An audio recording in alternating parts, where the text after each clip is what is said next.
अतुल सुभाष नाम के एक व्यक्ति ने बेंगलुरु के एक टेकी ने अपनी जान दी और बहुत सारे इल्ज़ाम लगाए अपनी पत्नी पे, पत्नी के घर वालों पे, और कई लोगों ने सोशल मीडिया पे कैंपेन चलाया निकिता सिंघानिया के खिलाफ। उन पर मीम बनाए गए, उनको ट्रोल किया गया। कैसी कानून व्यवस्था है कि एक व्यक्ति को अपनी जान देनी पड़ रही है?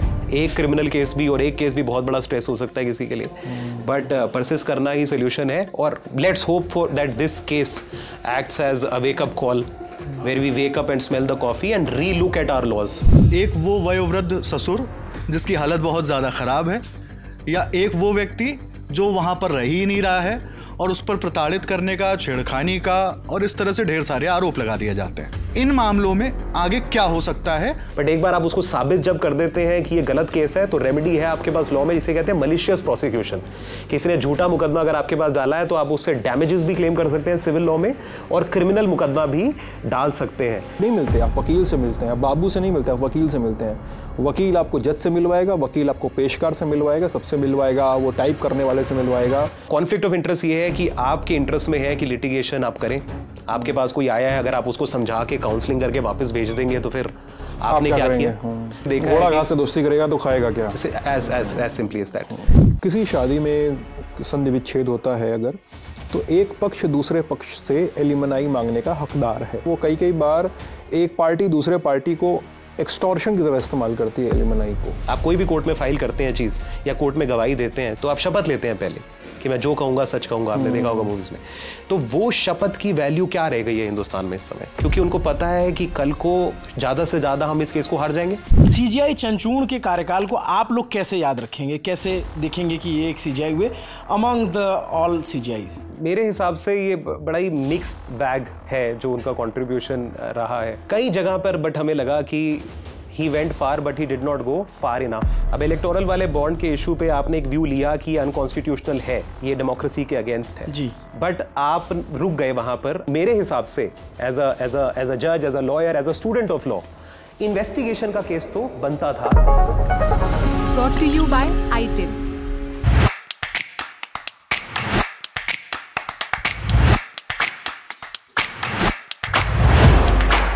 नमस्ते, हम हैं सिद्धांत और ये है हमारा खास कार्यक्रम बैठकी।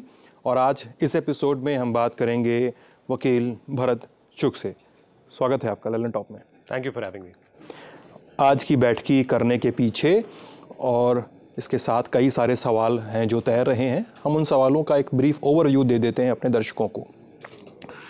अतुल सुभाष नाम के एक व्यक्ति ने बेंगलुरु के एक टेकी ने अपनी जान दी और बहुत सारे इल्ज़ाम लगाए अपनी पत्नी पे, पत्नी के घर वालों पे, और देश में एक बहस शुरू हुई कि क्या देश में तलाक के लिए और तलाक के बाद तमाम व्यवस्थाओं के लिए, एलिमनी के लिए, मेंटेनेंस के लिए और तमाम डोमेस्टिक वायलेंस के केसेस के लिए कैसी कानून व्यवस्था है कि एक व्यक्ति को अपनी जान देनी पड़ रही है।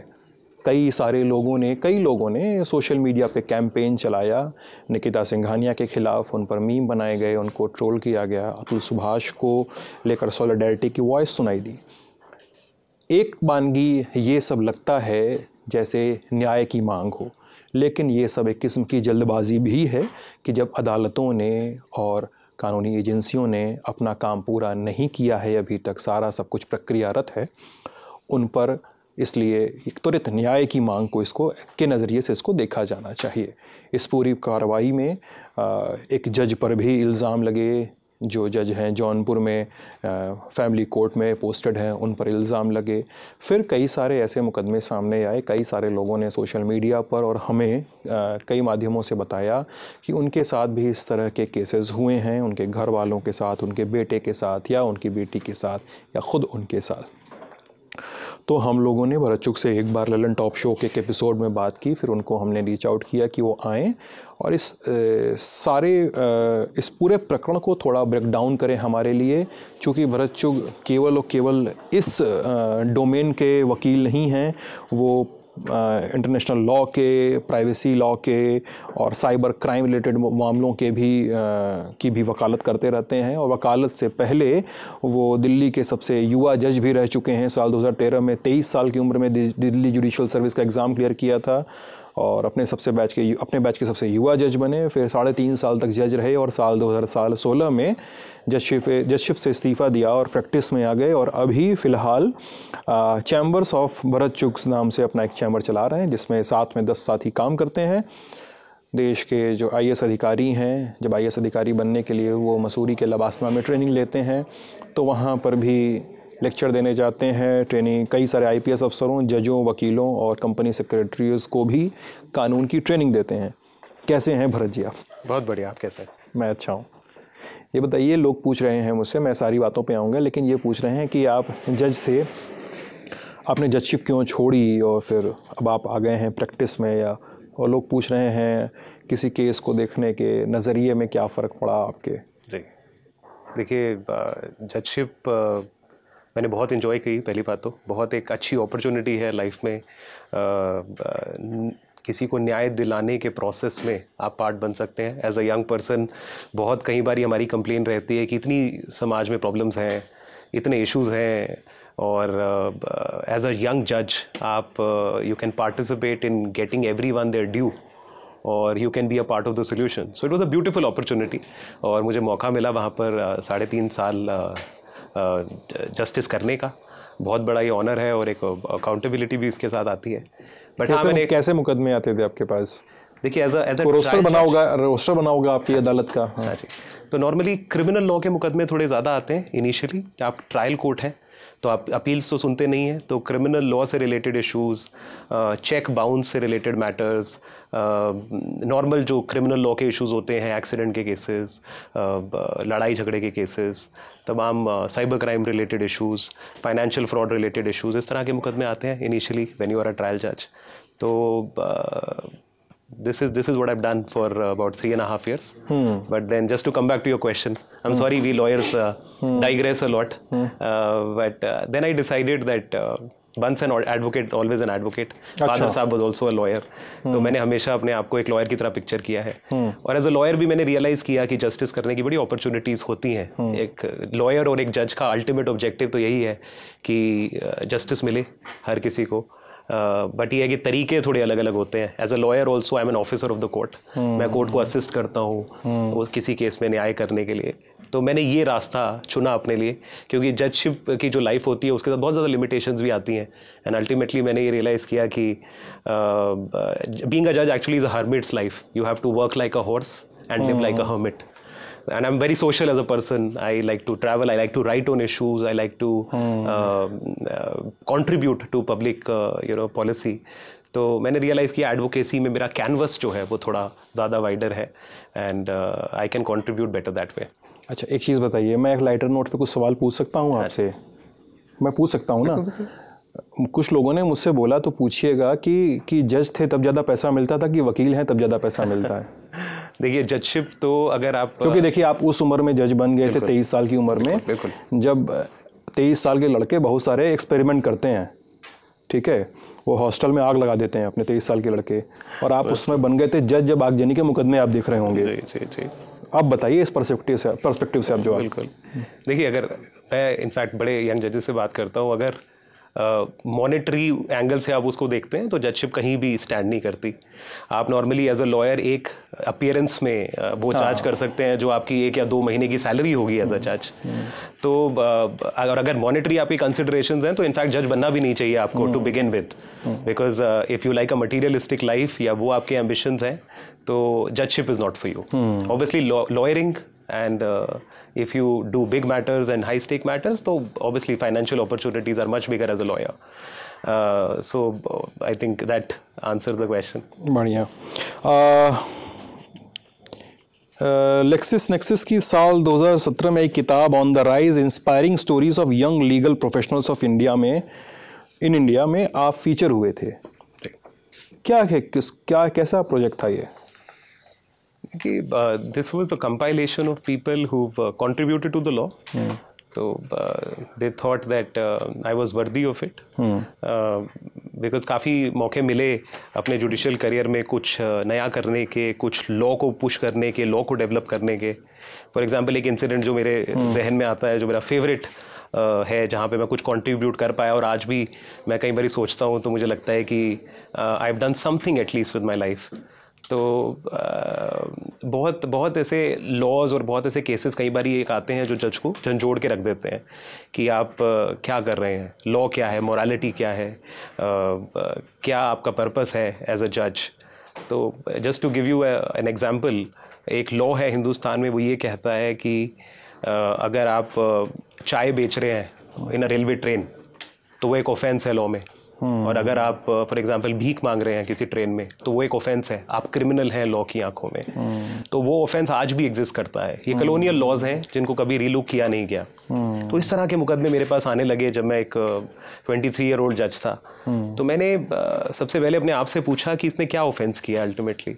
मैंने प्रोसिक्यूटर साहब से पूछा कि क्या ऑफेंस है, क्या एलिगेशन है। वो कहते हैं जी लाइसेंस के बिना चाय बेच रहे हैं ट्रेन में। मैंने कहा कौन बेच सकता है अगर ये नहीं बेच सकते तो? वो कहते हैं वही बेच सकता है जो एक कंपनी होगी, वो टेंडर में पार्टिसिपेट करेगी, उसका 300 करोड़ का टर्नओवर होगा, उनको टेंडर मिलेगा, उसके बाद वो कंपनी ही कोई भी सर्विस ट्रेन में प्रोवाइड कर सकती है। तो मैंने उनसे पूछा ये क्राइम क्यों है इसके पार्ट पे? ये कोई प्लेसमेंट सेल तो अपने कॉलेज के वहाँ से तो यहाँ आया नहीं है, या ना उस कंपनी का हिस्सा है जिसको टेंडर मिला हुआ है, कंपनी का हिस्सा है। तो अल्टीमेटली इसको क्या लॉ क्रिमिनल की तरह क्यों देखता है? तो लॉ में बड़ा सिंपल एक आंसर होता है, और लॉयर्स इस तरीके से लॉ को देखने लग जाते हैं नॉर्मली ब्लैक एंड वाइट में कि ये कानून है, इसमें कोई एक्सेप्शन है नहीं। आप अगर चाय बेच रहे हैं ट्रेन में तो आपने उस लॉ को वायलेट किया है, law would prosecute you, the state would come to you with all of its power and then ensure that you are behind the bars. ऐसे बहुत यंग बच्चों के और यंग लोगों के खिलाफ ही मुकदमे आते थे, उनको पेश करते थे कोर्ट में मेरे सामने। तो मैं वापस जब लॉ में गया, क्योंकि आप जज की तरह न्याय करते हैं बट आप न्याय करते हैं इन अकॉर्डेंस विद लॉ, आप लॉ से बाहर नहीं जा सकते, रूल ऑफ लॉ ये है। बट कई बार लॉ के अंदर ही आपको क्रिएटिवली लॉ को इंटरप्रेट करते हुए कुछ आपको एवेन्यूज मिल जाते हैं जहाँ पे आप कोशिश करते हैं कि कानून का इंटरप्रिटेशन कैसा है। हाँ जी। तो उस केस में हमने एक एक्सेप्शन निकालने की कोशिश करी कि अगर कोई इस तरह का ऑफेंस करता है, एक टेक्निकल ऑफेंस है बट वो नेसेसिटी की वजह से करता है, वो अगले नेक्स्ट मील के लिए करता है, तो और अपने सर्वाइवल की लड़ाई में वो बिजी है, और जो वेलफेयर स्टेट है जिसको उसका ख्याल रखना चाहिए था, उसको एक अपब्रिंगिंग देनी चाहिए थी, एजुकेशन देनी चाहिए थी, आज वो किसी तरीके से इस क्रिमिनल जस्टिस सिस्टम में फंस गया है तो उसको प्रोसिक्यूट करने पे आबादा है। तो उस केस में हमने ये देखा कि अगर, और मैंने वो निकालने की कोशिश करी कि अगर वो सर्वाइवल के लिए लड़ रहा है तो वो एक ऑफेंस नहीं है लॉ में, और ऐसे तमाम बच्चों को लीनियंट नजर से देख सकते हैं उसको। और उनको बरी किया गया, और तो वो एक बड़ा इंपॉर्टेंट मुझे लगा कि एक कंट्रीब्यूशन मैं कर पाया उस उम्र में टू जजशिप। देखिए, अब हम उस डोमेन की तरफ बढ़ रहे हैं जहाँ पे हम शादियों और शादियों में होने वाली दुश्वारियों का जिक्र करेंगे।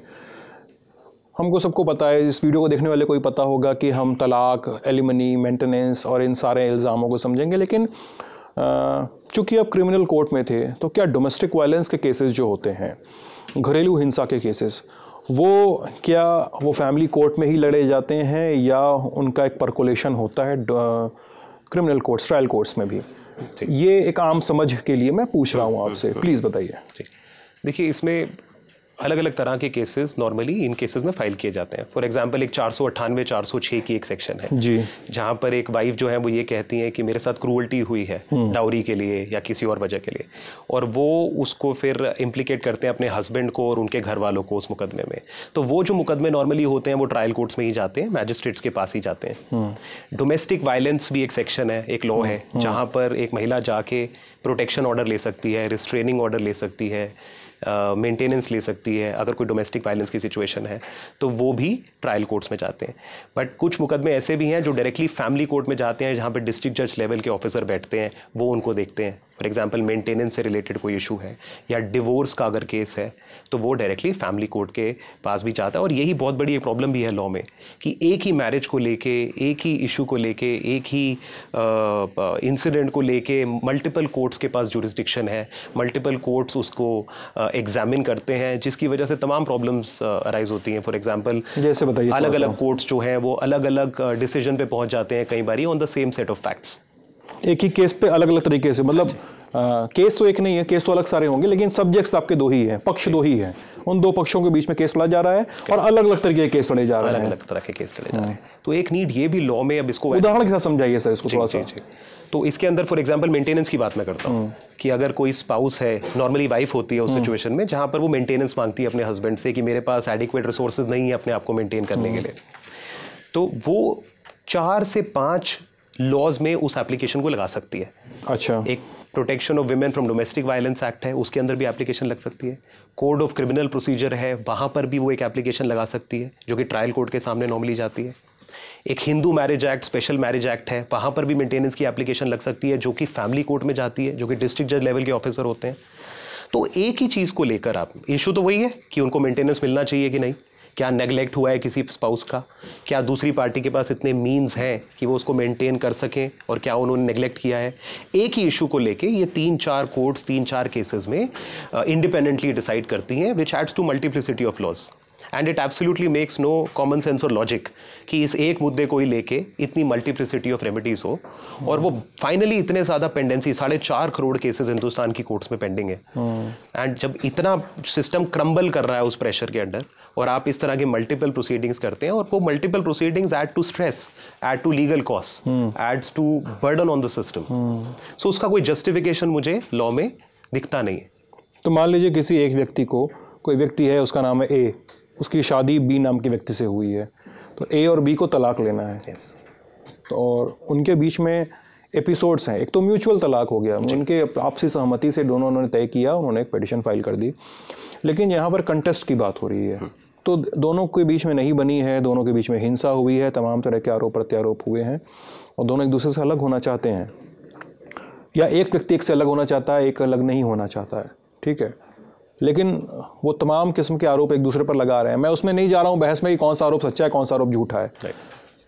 तो हमारे लीगल सिस्टम के हिसाब से भरत भाई कि वो कहाँ जाएंगे, वो अभी सही तरीका क्या होगा उनके पास कि उनको सही तरीके से न्याय भी मिले और जो दोषी नहीं है, जो निर्दोष है, उसको उसके साथ अन्याय भी ना हो। राइट। देखिए सिद्धांत, डिवोर्स का जहाँ तक सवाल है तो डिवोर्स में 2 तरह के डिवोर्स जैसे आपने कहे, एक है म्यूचुअल कंसेंट, दोनों पार्टीज अग्री करके कोर्ट के सामने जाएं और कोर्ट फिर फाइनली उस केस में डिसॉल्व कर देती है मैरिज। प्रॉब्लम वहाँ पर आती है जहाँ पर एक पार्टी उस बात को रेजिस्ट करती है और एक पार्टी कहती है कि मेरे साथ क्रूअल्टी हुई है या कोई एडल्ट्री की सिचुएशन है या और कोई ग्राउंड है जिस पे इस मैरिज को डिसॉल्व करना चाहिए कोर्ट को। तो वहाँ पर उस पार्टी को साबित करना होता है एक ट्रायल के बाद कि हाँ, इस केस में मेरे साथ मेंटल क्रूअल्टी हुई है, इमोशनल क्रूअल्टी है, फिजिकल क्रूअल्टी है, और वो उसका ट्रायल चलता है। और उस ट्रायल में हिंदुस्तान में जैसे किसी भी केस में बहुत समय लगता है, डेकेड्स तक ये केसेस पेंडिंग रहते हैं। और ये हमारे लॉ में भी एक लूपहोल है, क्योंकि लॉ बहुत, हमने कंट्रीज़ के लॉज को स्टडी किया है इस इशू पे, तो कई कंट्रीज़ ने बड़ा प्रैक्टिकल सोल्यूशन निकाला है। उन्होंने ये देखा है कि अगर कोई शादी जो है उसका ब्रेकडाउन ही हो गया है, there is no compatibility now, कोई टेम्परामेंटल इश्यूज़ की वजह से या तमाम इश्यूज़ की वजह से, तो लॉ इस क्वेश्चन में नहीं जाता, कोर्ट इस क्वेश्चन में नहीं जाती कि किसका फॉल्ट है, who is to be blamed for it। वो उसको एडवर्सेरियल नहीं बनाते प्रोसेस को, क्योंकि पहले इतनी बिटरनेस है उस रिलेशनशिप में और अल्टीमेटली एक रिलेशनशिप का प्रॉब्लम है। तो लॉ इस इंक्वायरी में नहीं जाता कि क्या यहाँ पे कौन रिस्पॉन्सिबल है। अगर कोर्ट इस कंक्लूजन पे आ जाती है कि ये मैरिज अब नहीं चल सकती, तो वो उसको डिसॉल्व करते हैं without getting into a trial on who is to be blamed for it. Okay, तो ये इसे कहते हैं नो फॉल्ट डिवोर्स, इसे कहते हैं इरिट्रीवेबल ब्रेकडाउन ऑफ मैरिज, कि अगर इस कंक्लूजन पे आते हैं कि ये मैरिज इरिट्रीवेबली ब्रेकडाउन हो चुकी है और कोई इसके सर्वाइवल के अब चांसेस नहीं है, तो कोर्ट फिर ये नहीं कहती एक पार्टी को कि आप इसको साबित करिए, आप एविडेंसेस लाइए, आप गवाह लाइए, आप डॉक्यूमेंट्स लाइए, आप रिकॉर्डिंग्स लाइए, वो कोर्ट उसको डिसॉल्व कर देती है। और ये एक बड़ा रीज़न है कि हमारे हिंदुस्तान में हमने देखा है कि बहुत पार्टीज़ एक दूसरे के खिलाफ इस तरह के झूठे मुकदमे डालते हैं, क्योंकि बड़े केसेस में देखा गया है कि एक पार्टी चाहती है कि इस मैरिज में कोई फ्यूचर नहीं है और मुझे डिवोर्स चाहिए, दूसरी पार्टी उसको रेजिस्ट करती है। कई बारी वो आउट ऑफ एनिमिटी रेजिस्ट करते हैं, गुस्से में कि I will make it difficult for you to work out of this marriage, या कई बारी कोई मॉनेटरी कंसर्न होता है that you want to arm twist the other party to pay you x amount before you get out of it. तो ये जो marriage जो था उसके अंदर ये सारे फिर कॉन्फ्लिक्ट और ये इश्यूज आ जाते हैं। तो लॉ को, और बहुत साल पहले लॉ कमीशन ने रेकमेंड भी किया था कि हम when bitter waters are flowing it is not necessary to inquire कि किसकी गलती है, आप उस मैरिज को प्रैक्टिकली डिसॉल्व करिए। तो ये डिवोर्स लॉ में बहुत बड़ा लूपहोल है हिंदुस्तान में, या गैप है जिसको फिल करने की ज़रूरत है। कितने केसेस ऐसे हैं जहाँ पे अदालतें इस हिसाब से निर्णय लेती हैं कि इसको नो फॉल्ट डिवोर्स के तहत अदालतों ने लिया, कोई दोषी नहीं है लेकिन अब आप अलग हो सकते हैं। कितने केसेस हमारे ऐसे हैं अदालतों ने ऐसा फैसला दिया है? देखिए सबसे मतलब what the fraction of cases those are? देखिए इसके बहुत ही कम केसेस हैं, वो इसलिए है क्योंकि लॉ में कोई प्रावधान ही नहीं है। आज की डेट में आप कोर्ट में जाके ये नहीं कह सकते कि मेरी शादी जो है वो ब्रेक डाउन हो गई है और आप इसको डिसॉल्व करिए, क्योंकि लॉ में वो प्रोविजन ही नहीं है और कोर्ट्स जो है वो लॉ के हिसाब से चलती हैं। अगर हिंदू मैरिज एक्ट में, स्पेशल मैरिज एक्ट में वो प्रोविजन नहीं है तो कोर्ट के पास ऑप्शन नहीं है।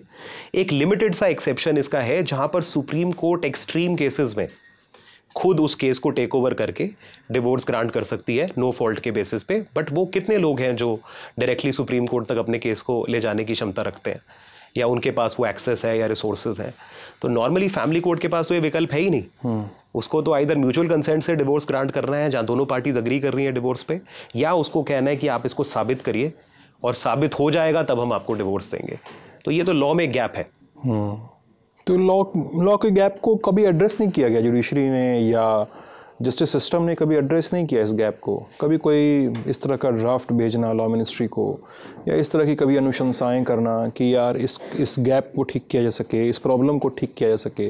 क्या इसको लेकर कोई प्रैक्टिस हुई नहीं कभी? राइट, देखिए रिकमेंडेशंस तमाम आए लॉ कमीशंस के द्वारा, बट जुडिशरी इसको पर्सनली नहीं कर पाएगी बिकॉज जुडिशरी का काम नहीं है लॉ बनाना।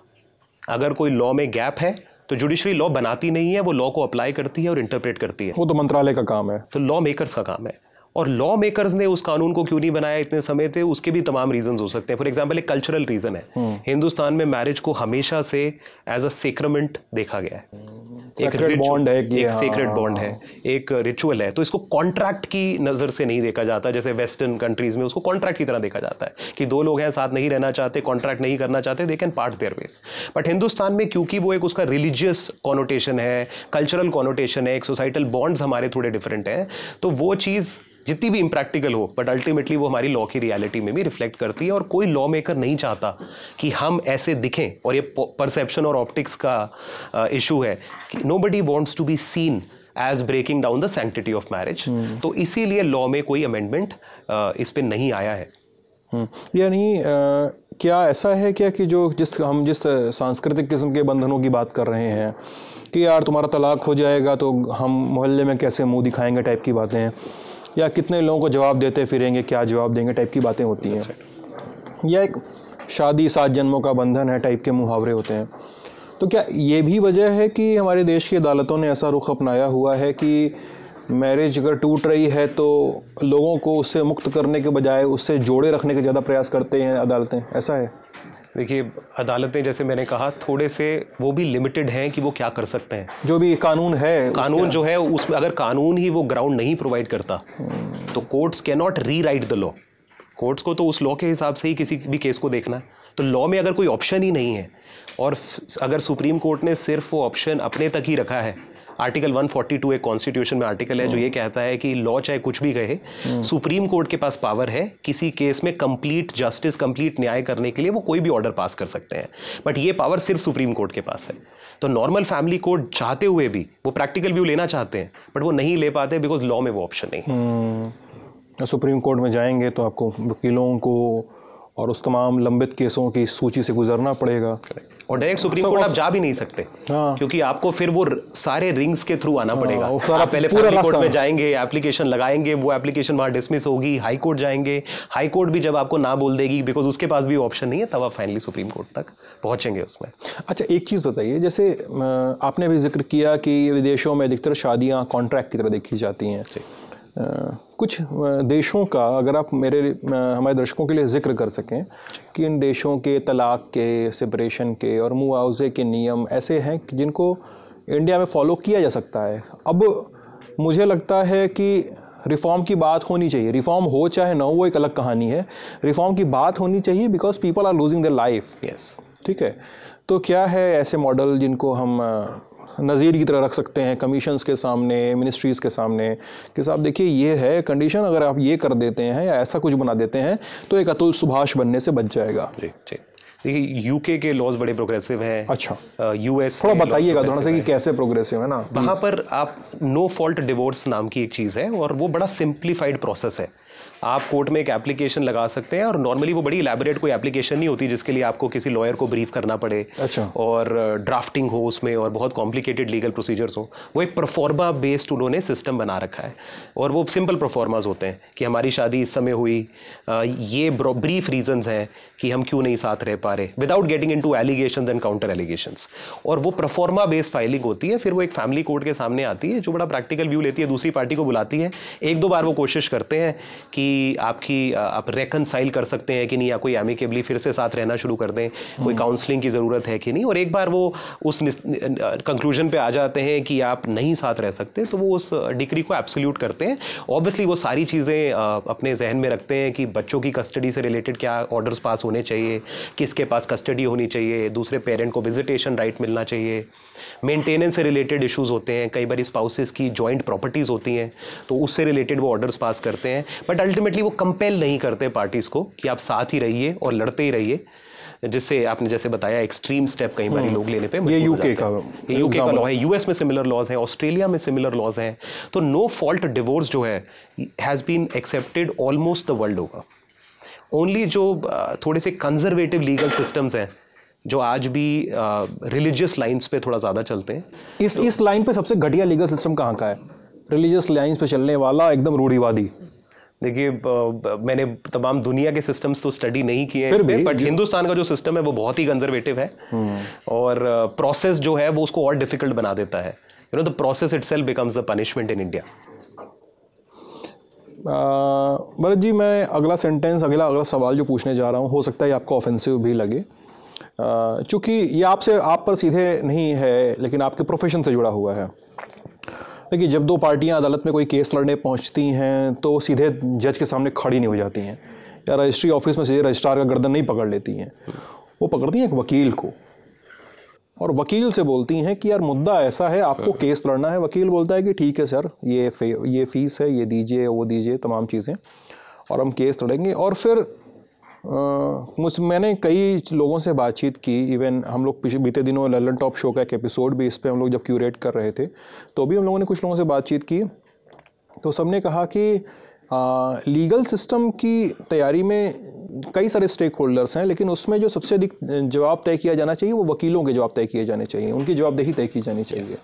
क्योंकि आप कोई भी एप्लीकेंट है वो जज के पास सीधे नहीं पहुंचता है, वो सबसे पहले उसका आदमी होता है वकील। सबसे पहला पॉइंट ऑफ कांटेक्ट है अदालत में वकील आपका। पेशकार से आप नहीं मिलते, आप वकील से मिलते हैं, बाबू से नहीं मिलते, आप वकील से मिलते हैं। वकील आपको जज से मिलवाएगा, वकील आपको पेशकार से मिलवाएगा, सबसे मिलवाएगा, वो टाइप करने वाले से मिलवाएगा, फिर वो वकील ही आपको बताएगा कि साहब ये चार्ज लगा दो। इल्ज़ाम इस तरह के हैं कि वकील बताएगा कि ये इल्ज़ाम लगा दो, यार ये केस लगा दो, डोमेस्टिक वायलेंस का एक्ट लगा दो, तुम एलिमनी का लगा दो, डाउरी एक्ट लगा दो, ये कर दो, वो कर दो, तो तुमको इतना पैसा मिलेगा या नहीं मिलेगा, या ये सलाह देंगे कि छोड़ दो, बाहर निकल जाओ, मत करो, अपने हक की लड़ाई मत लो। मतलब या तो वो आपको निरापद अन्याय की ओर धकेलेंगे, या तो ये बोलेंगे कि तुम न्याय मांगने की ही अभिलाषा छोड़ दो। वो वकीलों की जवाबदेही जो है इस लीगल सिस्टम की जब हम बात कर रहे हैं, उसको इतना ज़्यादा लेंदी, इतना ज़्यादा लैबिरिंथ से बना हुआ, इतना ज़्यादा घूमा भटका हुआ बना दे रहे हैं।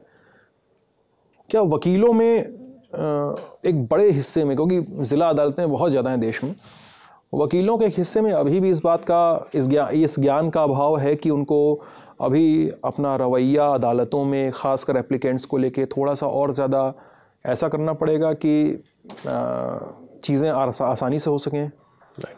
देखिए, दो बड़े इंपॉर्टेंट इश्यूज इसमें है। एक तो है वकीलों का क्या रोल है जब कोई भी पार्टी उसके सामने आती है किसी लीगल मुद्दे को लेके या किसी प्रॉब्लम को लेके। उनको तो आपने बिल्कुल ठीक कहा, उनको नहीं पता कि लॉ की इंट्रिकेसीज क्या है, कितने सेक्शंस में आप फाइल कर सकते हैं। देखिए, फर्स्ट जो लॉयर का एक रोल है वो ये है कि आप you are not in a business. तो लॉ को जो हम ना बिजनेस की तरह नहीं देखते, प्रोफेशन है ये। और प्रोफेशन, कॉलिंग और बिजनेस में फ़र्क ये होता है कि प्रॉफिट मोटिव जो है वो सेंट्रल मोटिव नहीं है आपका। एटलीस्ट मैं अभी थियरी की बात कर रहा हूँ कि प्रोफेशनल कंडक्ट और एथिक्स हमें क्या कहते हैं एज लॉयर्स। हमारी ये भी ड्यूटी है कि हम कोशिश करें कि अगर पार्टीज में रेकन्सिलिएशन हो सकता है या सेटलमेंट हो सकता है या बिना लिटिगेशन को बढ़ावा दिए कोई सोल्यूशन निकल सकता है तो वो करना ज़रूरी है। बट ये बात है, हमारे क्या कोड ऑफ कंडक्ट कहते हैं, प्रैक्टिकलिटी बहुत उससे अलग है। नॉर्मली इस तरह की रेमेडीज़ और लूप होल्स लॉ में लॉयर्स बताते हैं पार्टीज़ को। यहाँ पर एक कॉन्फ्लिक्ट ऑफ इंटरेस्ट भी सामने आता है। फॉर एग्जाम्पल एक लॉयर के इंटरेस्ट में नॉर्मली क्या होता है, एंड ऐसा नहीं है सारे लॉयर्स इस तरीके से सोचते हैं, let me talk about some lawyers thinking like that. Now conflict of interest ये है कि आपके इंटरेस्ट में है कि लिटिगेशन आप करें, आपके पास कोई आया है, अगर आप उसको समझा के काउंसलिंग करके वापस भेज देंगे तो फिर आपने क्या किया। तो ये इशू सिर्फ लॉयरिंग का नहीं है, ये बहुत सारे प्रोफेशंस का है, मेडिसिन का ये इशू है। फॉर एग्जाम्पल हमने देखा है घोड़ा घास से दोस्ती करेगा तो खाएगा क्या, एज सिंपली एज दैट। तो वहां पर एक मॉरल फाइबर का इशू ज्यादा है कि अल्टीमेटली, और एटलीस्ट उन लॉयर्स की जिम्मेदारी ये बनती है जो थोड़े से सक्षम है और जो इतने फॉर्चुनेट रहे हैं कि वो इस तरह से अपनी लाइफ में आ गए हैं इस पोजीशन पे कि वो ऐसे कॉल्स ले सकते हैं जहां पे वो लिटिगेशन को बढ़ावा ना दें। बट जो लॉयर्स हैं, फॉर एग्जाम्पल बहुत लॉयर्स हैं तमाम हिंदुस्तान में, हम सिर्फ दिल्ली की बात नहीं करेंगे, जो हैंड टू माउथ है, वो एक केस से दूसरे केस के लिए जी रहे हैं। मैं जस्टिफाई नहीं कर रहा हूं इस बात को कि आप लिटिगेशन को एनकरेज करें, बट उन लॉयर्स में आप मॉरल फाइबर कैसे डालेंगे, कैसे उनको अपहोल्ड करेंगे उस स्टैंडर्ड ऑफ एथिक्स पे, ये एक ह्यूमन इंसेंटिव्स का प्रॉब्लम है। फॉर एग्जाम्पल क्या इंसेंटिव है एक लॉयर के लिए कि आपने मीडिएशन में किसी मुकदमे को सेटल करा दिया और वो कभी कोर्ट प्रोसेस में आया ही नहीं, तो क्या उस लॉयर को मिलता है? ऑब्वियसली गुडविल उस लॉयर को मिली उन क्लाइंट्स के सामने, जो क्लाइंट्स बाद में फाइनली रियलाइज करेंगे कि हमें सही सलाह दी वकील साहब ने, हम बच गए कोर्ट कचहरी के चक्रों से। बट उसके अलावा क्या इंसेंटिव है उसके लिए? तो ये हमें रीथिंक करना पड़ेगा। फॉर एग्जाम्पल जब हम लॉयर्स को इवैल्यूएट करते हैं, आपने कितने केसेस में out of the court pre litigation आपने उस मैटर को सेटल करा दिया, क्या ये एक इवैल्यूएशन है लॉयर्स का? तो अच्छा माना जाता है कि बुरा माना जाता है? देखिए ये क्राइटेरियन है ही नहीं। नॉर्मली एक लॉयर जो है वो इस चीज से जाना जाता है कि कितने आपने मुकदमे लड़े, कितने केस जीते, कैसे जीते, और क्या वो मुकदमे कोर्ट में आने भी चाहिए थे या नहीं, इस बात की कोई कंसर्न नहीं है किसी को, एग्जामिनेशन नहीं है नॉर्मली।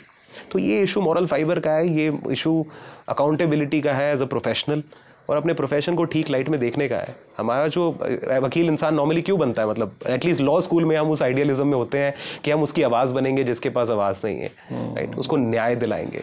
बट जब आप कुछ साल में प्रोफेशन में आ जाते हैं, आप उस आइडियलिज्म को धीरे धीरे खोने लगते हैं, प्रैग्मेटिस्ट हो जाते हैं आप, तो वो आइडियलिज्म ही अपने अंदर जिंदा रखना ही एक सोल्यूशन है, और ultimately this is human behaviour.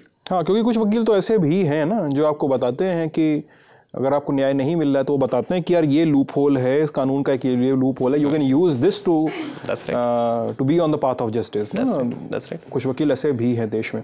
अच्छा, मैं लीगल सिस्टम पे आपसे बातचीत कर रहा हूँ, तो तलाक को लेकर कई सारे ग्राउंड्स हैं देश में, जैसे डिजर्टेशन है, कोई एक दूसरे साथी को छोड़ दे, एक है क्रूएल्टी है, एक है धर्म परिवर्तन है, एक है मेंटल डिसऑर्डर है, या एक है इम्पोटेंसी भी एक ग्राउंड कहा जाता है। कई केसेस में अडल्टरी को भी एक ग्राउंड कहा जाता है, लेकिन हाल फिलहाल सुप्रीम कोर्ट ने अडल्टरी को क्राइम की सूची से बाहर किया था। तो कोई अगर किसी व्यक्ति से, अपने साथी से तलाक लेना चाहे, मैं यहाँ पर अपने दर्शकों को ये साफ कर देता हूँ, जब हम ये सब बातचीत कर रहे हैं तो हम किसी खास जेंडर को रख के बात नहीं कर रहे हैं, हम इसीलिए व्यक्ति का इस्तेमाल कर रहे हैं, क्योंकि कानून दोनों पक्षों को, कानून की परिभाषा किताब में तो दोनों पक्षों के लिए समान है। अब आप आदमी और औरत और पति पत्नी में बाद में केस वाइज डिफरेंशिएशन करते हैं, खासकर सीआरपीसी के कुछ सेक्शंस को छोड़ दें तो जब एलिमनी के केसेस डिस्कस होते हैं तो जब एक व्यक्ति दूसरे व्यक्ति तलाक ना चाहता है तो वो किन किन ग्राउंड्स पे तलाक मांग सकता है अदालत में? देखिए, आपने कुछ ग्राउंड्स अभी बताए। क्रूअल्टी एक ग्राउंड है, और ज़रूरी नहीं है वो क्रूअल्टी जो है फिजिकल क्रूअल्टी हो, मेंटल क्रूअल्टी, इमोशनल एब्यूज़, ये सारी चीज़ें क्रूअल्टी की डेफिनेशन में आती हैं। और कोर्ट्स ने ये कहा है कि ऑर्डिनरी वेयर एंड टेयर जो होता है मैरिड लाइफ का, जो जिस तरह के डिफरेंसेस आते हैं एक नॉर्मल मैरिज में, वो क्रूअल्टी नहीं है अपने आप में, तो वो एक ग्राउंड है। बट अगेन इशू लॉ में ये है कि वो आपको साबित करना पड़ता है कोर्ट में, और वो ट्रायल्स जो हैं फिर वो डेकेड्स चलते हैं। एडल्ट्री एक ग्राउंड आपने बताया, adultery still a ground for divorce. Desertion एक ग्राउंड है, अगर एक कोई पार्टनर है वो अपने स्पाउस को छोड़ के चला जाता है विदाउट एनी जस्टिफाइड रीजन, वो नेग्लेक्ट है वहां पर, तो वो भी अपने आप में एक ग्राउंड है। तो ये नॉर्मली ब्रॉडली कुछ ग्राउंड्स हैं जिसमें डिवोर्स सीख किया जा सकता है। लेकिन हमारे यहाँ देश में तो अधिकतर शादियाँ होती हैं भरत भाई, तो शादियाँ अगर हिंदू मैरिज एक्ट के हिसाब से हों या अन्य धर्मों की भी शादियां हों, मैं इस्लाम में होने वाली शादियों को इसलिए इसमें अभी बाहर रख रहा हूं क्योंकि इस्लाम में शादी के समय ही आपका एक कॉन्ट्रैक्ट साइन होता है, कॉन्ट्रैक्ट बाइंडिंग साइन होती है। लेकिन अधिकतर शादियों में रजिस्ट्रेशन की कोई परंपरा नहीं है, ठीक है, वो शादियां रजिस्टर नहीं होती हैं, वो शादियां हुई साहब, आप फ़ोटो आपने खिंचाई विचाई, जमाल में आशीर्वाद दिया, ऊपर से हो गया सब, और वो अदालतों में बाकायदा रजिस्ट्री में लिखी गई हों, और फिर वो जब तलाक के लिए पहुंचते हैं तो क्या ऐसी शादियों में दिक्कतें होती हैं जहाँ पे रजिस्ट्रेशन ना हो, या वहाँ पे 4 स्टेप ज़्यादा चलना पड़ता है तलाक के लिए या जस्टिस पाने के लिए? रजिस्ट्रेशन, मतलब मैं इस सवाल के माध्यम से इस पे सवाल उठा रहा हूँ कि रजिस्ट्रेशन कितना ज़रूरी है शादियों का। देखिए, लॉ इसमें बड़ा क्लियर है कि अगर आपकी शादी रजिस्टर्ड नहीं है तो शादी की वैलिडिटी पे कोई उससे फ़र्क नहीं पड़ता। वो अगर आप शादी प्रूव कर सकते हैं, जैसे हिंदू मैरिज एक्ट है, हिंदू मैरिज एक्ट सप्तपदी की बात करता है कि आप 7 फेरे अगर अग्नि के आसपास ले चुके हैं और उसकी फोटोग्राफिक एविडेंस है या विटनेसेस हैं तो आप शादीशुदा हैं। वो शादी को कोई डिनाई नहीं कर सकता इस ग्राउंड पे कि रजिस्ट्रेशन नहीं है उस शादी का। और जहाँ तक रेमेडीज़ की बात है कि कल को आप डिवोर्स के लिए आते हैं या मेंटेनेंस के लिए आते हैं तो रजिस्ट्रेशन या नॉन रजिस्ट्रेशन से फ़र्क उस बात पे एटलीस्ट नहीं पड़ता। इससे फ़र्क नहीं पड़ता ना ज़्यादा, ठीक है। और बाकी अगर धर्मों के केसेस हैं, अगर वो अदालतों में न्यायालयों में जाते हैं तो उन केसेस में भी देखिए रजिस्ट्रेशन जो है वो एक लीगल फॉर्मेलिटी है, वो कई बार आपको एडमिनिस्ट्रेटिवली चीज़ें आसान बना देता है। फॉर एग्जांपल ट्रैवल करना है, आपको वीज़ा है, या आप कोई गवर्नमेंट एम्प्लॉयमेंट में हैं तो आपको अपने एम्प्लॉयर के रिकॉर्ड्स को अपडेट कराना है, तो उस एडमिनिस्ट्रेटिव पर्पसेस के लिए शादी की वैलिडिटी पे कोई उससे प्रभाव नहीं पड़ता। जो आपने मुस्लिम मैरिज की बात बताई तो उसमें एक चीज़ बड़ी इंपॉर्टेंट है जो एक इशू आई थिंक हम डिस्कस कर सकते हैं, वो है प्री नप्शियल एग्रीमेंट्स। प्रीनप जिसको कहते हैं, जहां पर हस्बैंड और वाइफ या प्रोस्पेक्टिव हस्बैंड एंड वाइफ पहले ही एक अग्रीमेंट कर लेते हैं कि कल को अगर ये मैरिज नहीं काम करती तो इन टर्म्स पे हम पार्ट करेंगे एक दूसरे से। वो मेंटेनेंस के टर्म्स हो सकते हैं, प्रॉपर्टीज़ के हो सकते हैं, बच्चों की कस्टडी के हो सकते हैं, पेट्स की कस्टडी के हो सकते हैं। तो ये जो प्री नप्शियल एग्रीमेंट है, और पोस्ट नप्शियल एग्रीमेंट भी हो सकता है, शादी के बाद भी आप इस तरह का अग्रीमेंट कर सकते हैं, ये भी हिंदुस्तान का जो कानून है इसको रिकॉग्नाइज नहीं करता। हाँ, मैं ये सवाल पे मैंने एक सवाल आगे के लिए रखा था लेकिन आपने बता दिया तो मैं ये भी जोड़ देता रहा हूँ कि बहुत सारे लोगों ने हम लोगों को मेल करके पूछा भी था कि इंडिया में प्रीनप की व्यवस्था होनी चाहिए सारी शादियों में, कि ताकि इस तरह की चीज़ों से बचा जा सके। प्रीनप हो तो आसानी होगी, कि बहुत ज़रूरी है ये अभी होना।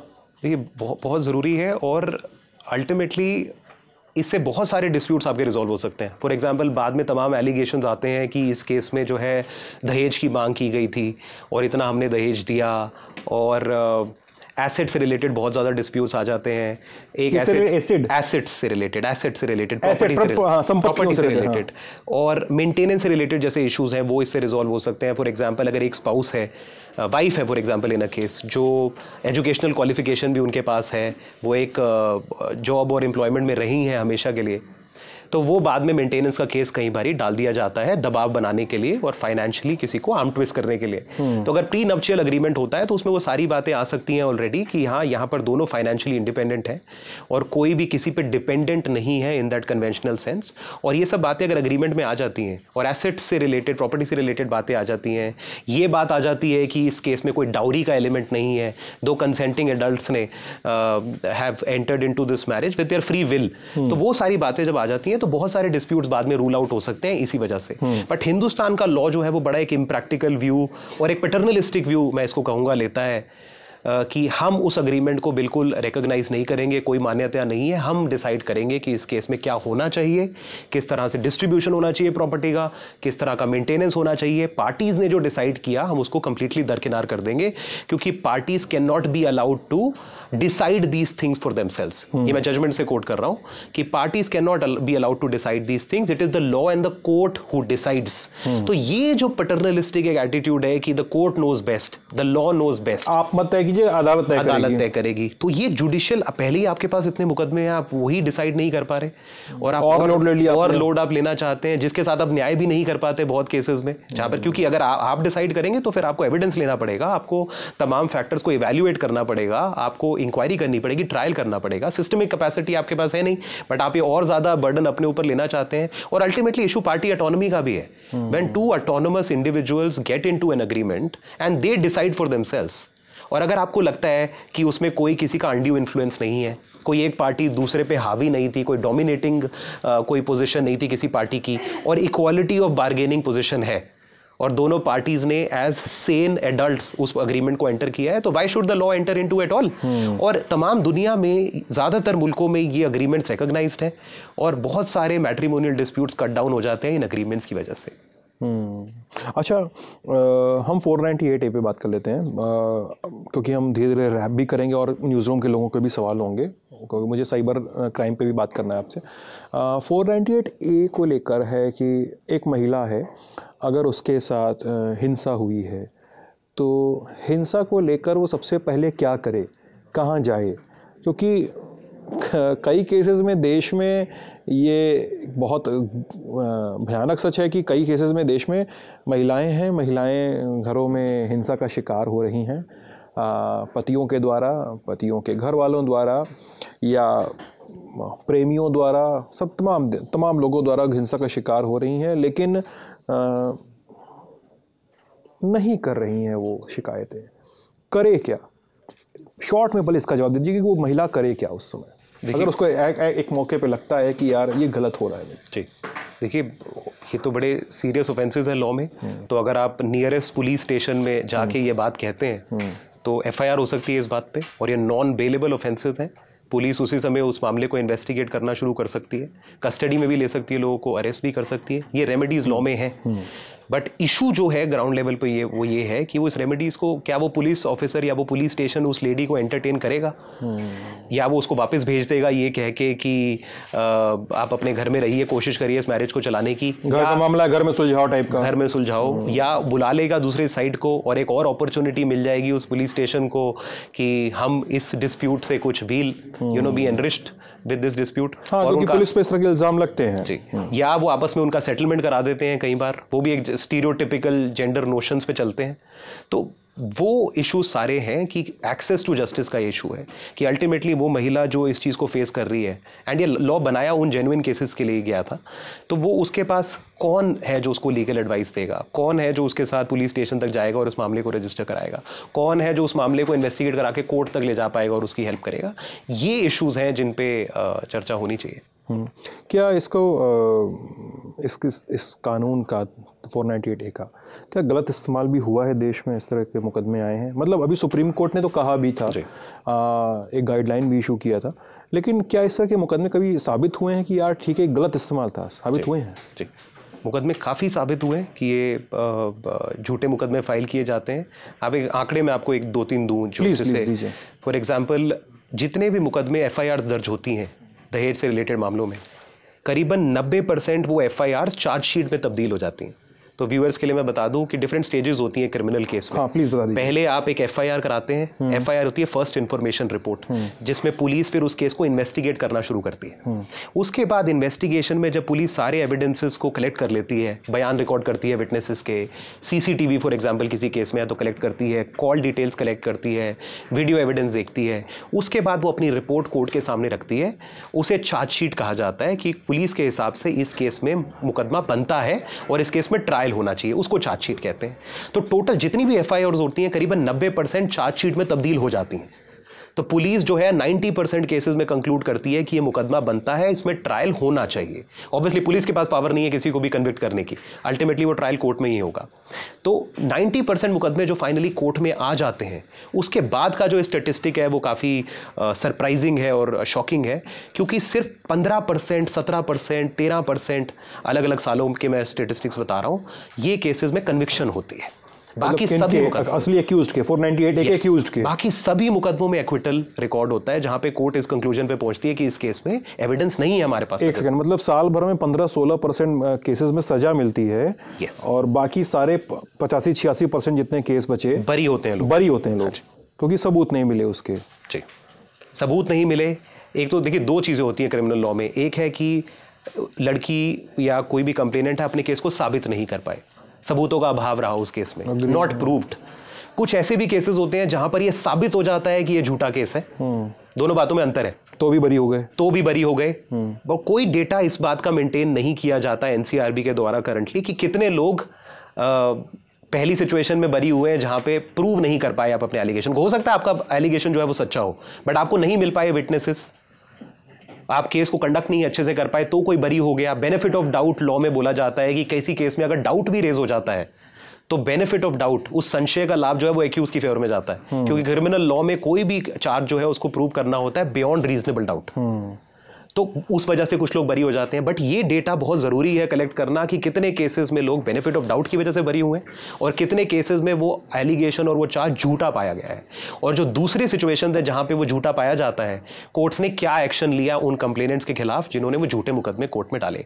और जब तक आप इस बात को नहीं करेंगे तब तक ये फॉल्स केसेस कोर्ट्स में आते रहेंगे और कोर्ट का भी समय बर्बाद होगा, वैसे ही केसेस इतनी तरह पेंडिंग है। और अल्टीमेटली आप कैसे उस इंसान को जिसने 10 साल एक क्रिमिनल ट्रायल फेस किया है उसको आप कैसे कॉम्पनसेट करेंगे अगर वो फाइनली एक्विट हो जाता है 10 साल के बाद? क्योंकि पहले तो वो अरेस्ट होता है इन्वेस्टिगेशन के दौरान। हमने आंकड़े देखे 2022 में एक साल में 1.5 लाख लोग अरेस्ट हुए 498 में। उसमें से 1.5 लाख में से करीब 1,22,000 जो थे वो हस्बैंड्स थे, बाकी जो थे वो फीमेल मेंबर्स थे हस्बैंड की फैमिली के। और इन सब, अब आप इस आंकड़े को ले लीजिए, सब लोग अरेस्ट हुए और अगर इसमें से 85% लोग एक्विट होंगे फाइनली, तो आप कैसे कॉम्पनसेट करेंगे उनको उनके अरेस्ट के लिए जितने टाइम? और अरेस्ट के बाद आप कस्टडी में जाते हैं, एक जुडिशियल कस्टडी यानी जेल, या पुलिस कस्टडी जहां पे जैसे पुलिस रिमांड कहा जाता है, जहां पुलिस आपको अपनी कस्टडी में लेके आपसे पूछताछ करती है, कस्टोडियल इंटेरोगेशन। कैसे आप इन लोगों को कॉम्पनसेट करेंगे, ये सवाल जो है कोर्ट्स ने डिसाइड नहीं किया। थियरी में तो बहुत प्रावधान है कि अगर आपने झूठा केस डाला तो आपको भी 7 साल की सजा हो सकती है, बट प्रैक्टिकली हमने देखा है कि डिसइंक्लिनेशन है, इस तरह के केसेस नहीं इनिशिएट किए जाते। तो थियरी में तो प्रोविजन है बट अल्टीमेटली प्रैक्टिकली कोई किसी के लिए डिसइंसेंटिव है ही नहीं। इसीलिए कोर्ट्स में रेकलेसली मुकदमे फाइल किए जाते हैं बिना सोचे, एफिडेविट्स फाइल किए जाते हैं झूठे, बिकॉज अब लोगों को ये समझ में आ गई है कि, और ये मैसेज चला गया है कि अगर आप केस हार भी जाएंगे फाइनली तो आपके खिलाफ तो कोई एक्शन नहीं होने वाला। तो रेकलेस लिटिगेशन, एडवेंचरस लिटिगेशन जो है वो इनिशिएट की जाती है। जब हम ये बातचीत कर रहे हैं आप लोगों से और हम इस बात को और क्लियर कर देना चाहते हैं कि देश में महिलाओं के खिलाफ अभी भी घरेलू हिंसा हो रही है।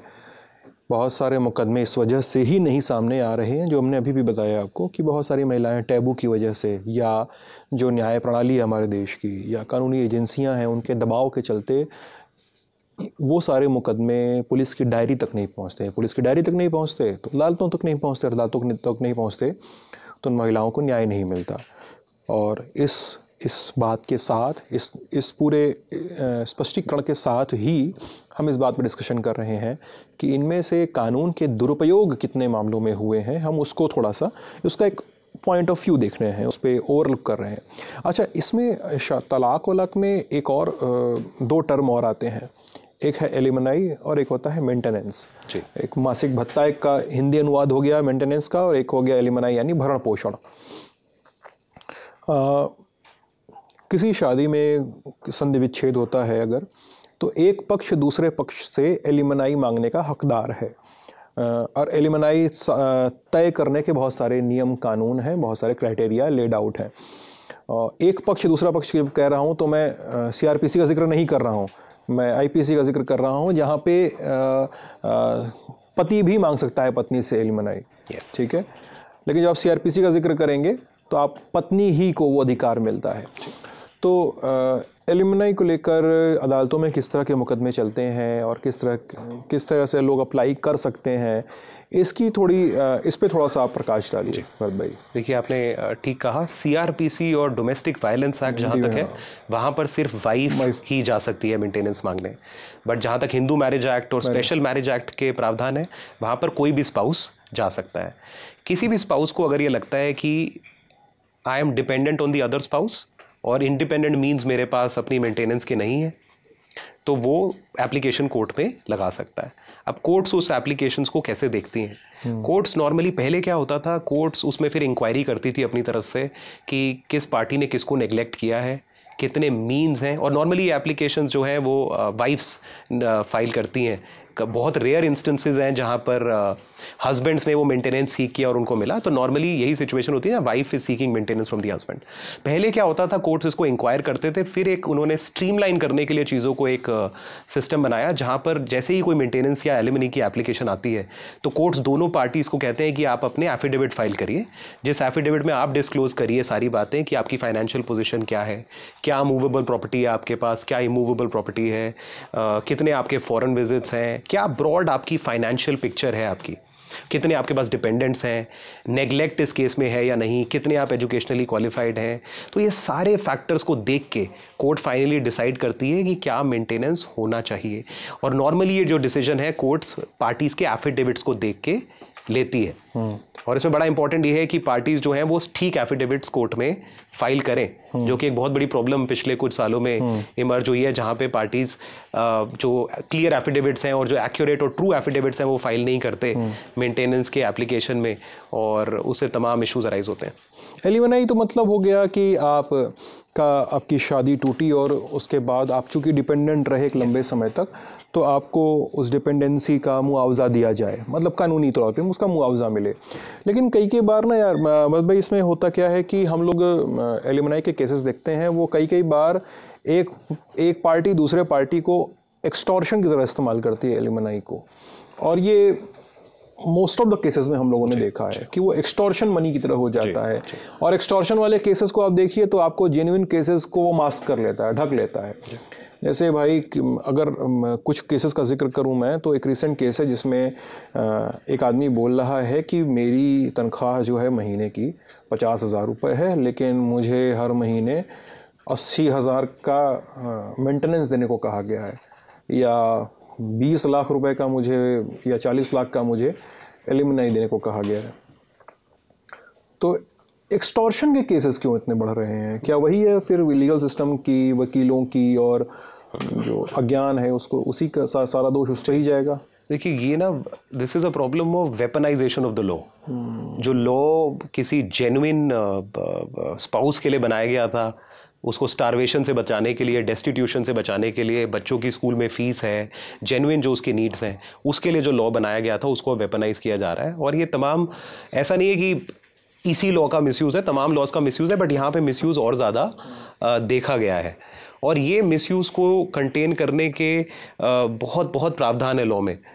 बट प्रॉब्लम ये है कि पर्जरी, जो फॉल्स केस फाइल करना जिसको कहते हैं लॉ में, उसको पनिश कोर्ट्स ने सफिशिएंटली नहीं किया है ट्रेडिशनली, एंड दैट कोई बेंचमार्क सेट हो सके कि यार ये करोगे तो ऐसा हो जाएगा तुम्हारे साथ। और लॉ को एक डेटरेंट इफेक्ट सेट करना पड़ेगा कि मैसेज जाए सोसाइटी में लाउड एंड क्लियर कि अगर आप एक झूठा मुकदमा डालते हैं या आप मेंटेनेंस मांगते हैं जिस मेंटेनेंस के आप हकदार नहीं थे। बहुत केसेस आते हैं जहां पे लोग अपने एसेट्स को ट्रांसफर कर देते हैं। अब फॉर एग्जाम्पल मेरे नाम पे 3 प्रॉपर्टीज़ है, मैंने गिफ्ट डीड कर दी अपने ही किसी फैमिली मेम्बर को, बाद में ये दिखाने के लिए कि मेरे पास कोई एसेट्स नहीं है। या कई बारी लोग क्या करते हैं, ये भी इंस्टेंसेस काफ़ी केसेस में आए हैं कि आप एक जॉब में हैं, बट आप उस जॉब को आप फिर कैश में अपनी सैलरी लेना शुरू कर देते हैं, और उसके बाद आप फॉर्मली कंपनी के रोल्स पे नहीं रहते एज एन एम्प्लॉई, बट आप अल्टीमेटली काम करते रहते हैं। क्यों? क्योंकि आप एफिडेविट में ये नहीं लिखना चाहते कि आपके पास ये प्रॉपर्टीज़ हैं, आपके पास ये income, regular source of income है।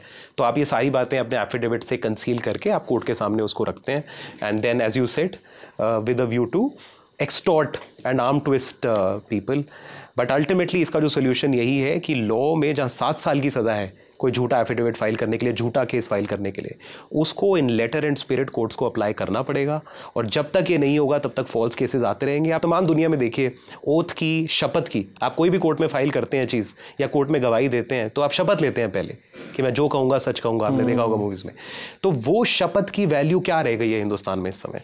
ये एक बहुत बड़ा सवाल है। कोई ओथ लेने से पहले और ओथ पे झूठ बोलने से पहले सोचते भी नहीं है लोग, क्योंकि उनको पता है कि कल को ज़्यादा से ज़्यादा हम इस केस को हार जाएंगे, बेनिफिट ऑफ डाउट मिल जाएगा दूसरी पार्टी को। बट अल्टीमेटली जहां ये मैसेज गया कि कोर्ट्स फिर आपको मेन केस में तो जो हुआ सो हुआ, आप ज़रूर जेल जाएंगे और पूरी आपको सज़ा होगी, तभी ये ट्रेंड जो है ये ख़त्म होगा। मैं एक आध केसेस का जिक्र करता हूँ। एक हमारे दोस्त हैं, परिचय थे, ललन टॉप के दर्शक भी हैं आजमगढ़ के। उन्होंने बताया अपने केस के बारे में कि उनके बेटे की शादी हुई थी और 2 साल तक शादी चली, एक बच्चा हुआ और फिर उनकी बहू ने आत्महत्या कर ली। और फिर बहू के घर वालों ने उनके ख़िलाफ़ केस डाला, डोमेस्टिक वायलेंस का, डाउरी का, प्रताड़ना का। उसके बाद मुकदमा चला और मुकदमे में जो पति पत्नी और उनका बेटा, मतलब जो सास ससुर थे और उनका बेटा जिसकी शादी हुई थी, ये तीनों जेल में रहे लंबे समय तक, 14-15 महीने तक। फिर वो उन्होंने out of the court settlement किया। Out of the court settlement में ये हुआ कि उनको लाखों रुपए खर्च करने पड़े, जिसमें से एक लमसम एक बड़ा अमाउंट जो है वो दूसरी पार्टी को गया। उसके अलावा अमाउंट का एक हिस्सा शायद वो उस न्याय प्रणाली में शामिल लोगों को गया, और कुछ पुलिस वालों को भी मिला, कुछ वकीलों को मिला, या जैसा भी मिला। वो ये कहते हैं कि चूँकि मैं जेल में था इसलिए मुझे पता नहीं कि मेरा कितना पैसा बहा है, मेरे संबंधियों ने बहाया था, और मुझे बताते भी नहीं थे कि मैं कितना पैसा बहा रहे हैं।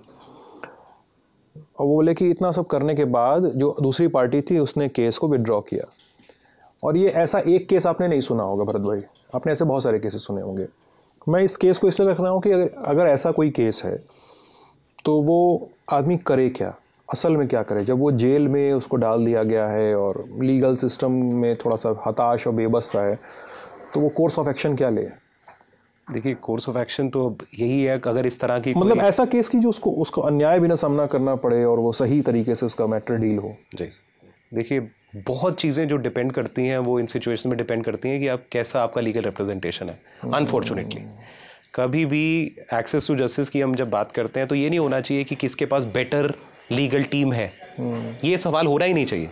कोर्ट्स का काम है ये डिसाइड करना where does the truth lie, but ultimately बहुत प्रैक्टिकली फ़र्क पड़ता है कि किस लेवल ऑफ लीगल रिप्रेजेंटेशन, क्या क्वालिटी आपके लीगल रिप्रेजेंटेशन की, किस तरह से आप उन केसेस को डिफेंड कर पा रहे हैं। आपने देखा होगा कि बहुत सीरियस केसेस में सेम डे भी बेल मिलती है लोगों को। बहुत सारे लोग हैं जो सक्षम हैं, वो एंटिसिपेटरी बेल उनको मिल जाती है, अरेस्ट से पहले ही बेल उनको मिल जाती है बाहर के बाहर। और कुछ लोग हैं वो बहुत समय कस्टडी में रहते हैं और उसके बाद उनको बेल मिलती है। तो कई लोगों को एक तो सेंसिटाइजेशन नहीं है, कई बारी जो उनकी लीगल टीम है या लॉयर है उनको नहीं पता कि रेमेडीज़ क्या हैं। क्यों कुछ ऐसे केसेस होते हैं जहां पर कोई डायरेक्टली सुप्रीम कोर्ट में पिटिशन भी लगा देता है और कहता है हमारे फंडामेंटल राइट्स का वायलेशन है, और सुप्रीम कोर्ट को इस मामले को सुनना चाहिए और आउट ऑफ द लीग सुनना चाहिए और आउट ऑफ द क्यू सुनना चाहिए क्योंकि अर्जेंट मामला है। बट कुछ लोग, बहुत लोगों के पास, ज़्यादातर लोगों के पास वो एक्सेस नहीं है। वो पहले एक एप्लीकेशन लगाएंगे मैजिस्ट्रेट के पास, फिर सेशंस कोर्ट में जाएंगे, फिर हाई कोर्ट में जाएंगे, तो बहुत समय उस प्रोसेस में लग जाता है। तो यहाँ पे अल्टीमेटली लीगल रिप्रेजेंटेशन का रोल बड़ा इंपॉर्टेंट है कि क्या क्वालिटी है आपके लीगल रिप्रेजेंटेशन की। अतुल सुभाष के केस में क्या होना चाहिए था? अतुल सुभाष क्या करता? मतलब मैं इस बात को फिर से बोल रहा हूँ कैमरे पे कि हमें पता नहीं कि निकिता संघानिया जिस केस की मेन एक्यूज्ड हैं, अबेटमेंट की केस की, और उनकी फैमिली निशा सिंघानिया, उनके भाई वगैरह, उनका एक्चुअल वर्जन क्या है। बिकॉज अतुल सुभाष की जो ट्रेजिक डेथ थी और ट्रेजिक डेथ के साथ जो भी उन्होंने चीज़ें बयां की थी अपने 80 मिनट के वीडियो में या 24 पेज के लेटर में, वो बहुत ग्रेव स्टोरी बयान करते हैं। फिर भी सब कुछ अंडर ट्रायल है। अतुल सुभाष के केस में असल में होना क्या चाहिए था अगर उनके आरोप पत्र को देखें, क्योंकि उन्होंने जज पर भी इल्ज़ाम लगाए हैं। देखिए, इस केस में अगेन मैंने वो सुसाइड नोट उनका पढ़ा है, देखा है मैंने कितने केसेस का वो सामना उस समय कर रहे थे। 10 या 9 या 10 केसेस। तो सबसे बड़ी प्रॉब्लम तो ये है कि क्यों 9 या 10 केसेस किसी भी मुकदमे में चलने चाहिए। अगर किसी मैरिज में कोई प्रॉब्लम है तो एक कोर्ट उसको डिसाइड करे सारे मुकदमों को, सारे इशू को, तो ये 9-10 मुकदमे उसको फेस करने पड़े। और जैसे मैंने पहले भी कहा, process itself becomes the punishment. तो वो प्रोसेस ही जो है वो इतनी बड़ी पनिशमेंट उस सिचुएशन में उसके लिए बन गई कि उसको कोई ऑल्टरनेटिव नहीं दिखा। बट अल्टीमेटली ऐसे भी केसेस हैं जहाँ पर हस्बैंड्स ने अपने आप को डिफेंड किया है, टाइम लगता है उसमें और पेशेंस लगती है। लॉ में हमारी एक सेइंग है कि the wheels of justice grind slow but they grind exceedingly fine. अगर आप उस प्रोसेस में थोड़ा सा परसिस्ट करते हैं, डिफेंड करते हैं, अपने राइट्स के बारे में थोड़ा और ज़्यादा अपने आप को अवेयर बनाते हैं, और ये आसान नहीं है ये प्रोसेस, तो जस्टिस मिलता भी है। ऐसे भी केसेस हैं जहां पर कोर्ट्स ने एफआईआर होने के अगले हफ्ते में उसको क्वॉश किया है मुकदमे को। फॉर एग्जांपल, एक केस था जहां पर एक वाइफ ने बच्चे को ट्यूटर करके ये एलिगेशन लगा दिया था कि फादर साहब ने उसको सेक्सुअली असॉल्ट किया है, और ये बात बड़ी क्लियरली आ गई कि बच्चे को ट्यूटर किया गया था। और पॉक्सो एक लॉ है जहां पर बच्चों के खिलाफ जो सेक्सुअल असॉल्ट्स होते हैं उसको पनिश करता है। बहुत ही सीरियस ऑफेंस है, उम्र कैद तक की सज़ा उसके अंदर है। तो बच्चे से उस तरह का एलिगेशन लगाया गया और कोर्ट ने उसको क्विकली रिकॉग्नाइज किया। उनको सही लीगल एडवाइस शायद मिल गई उस समय कि वो डायरेक्टली हाई कोर्ट चले गए, नहीं तो वो इन्वेस्टिगेशन की स्टेज पर ही उसको लड़ते रहते। तो उन्होंने वो याचिका लगाई और कोर्ट ने उसको क्वॉश किया। तो अगेन ऐसे रेमेडीज़ लॉ में हैं, but the idea is to persist.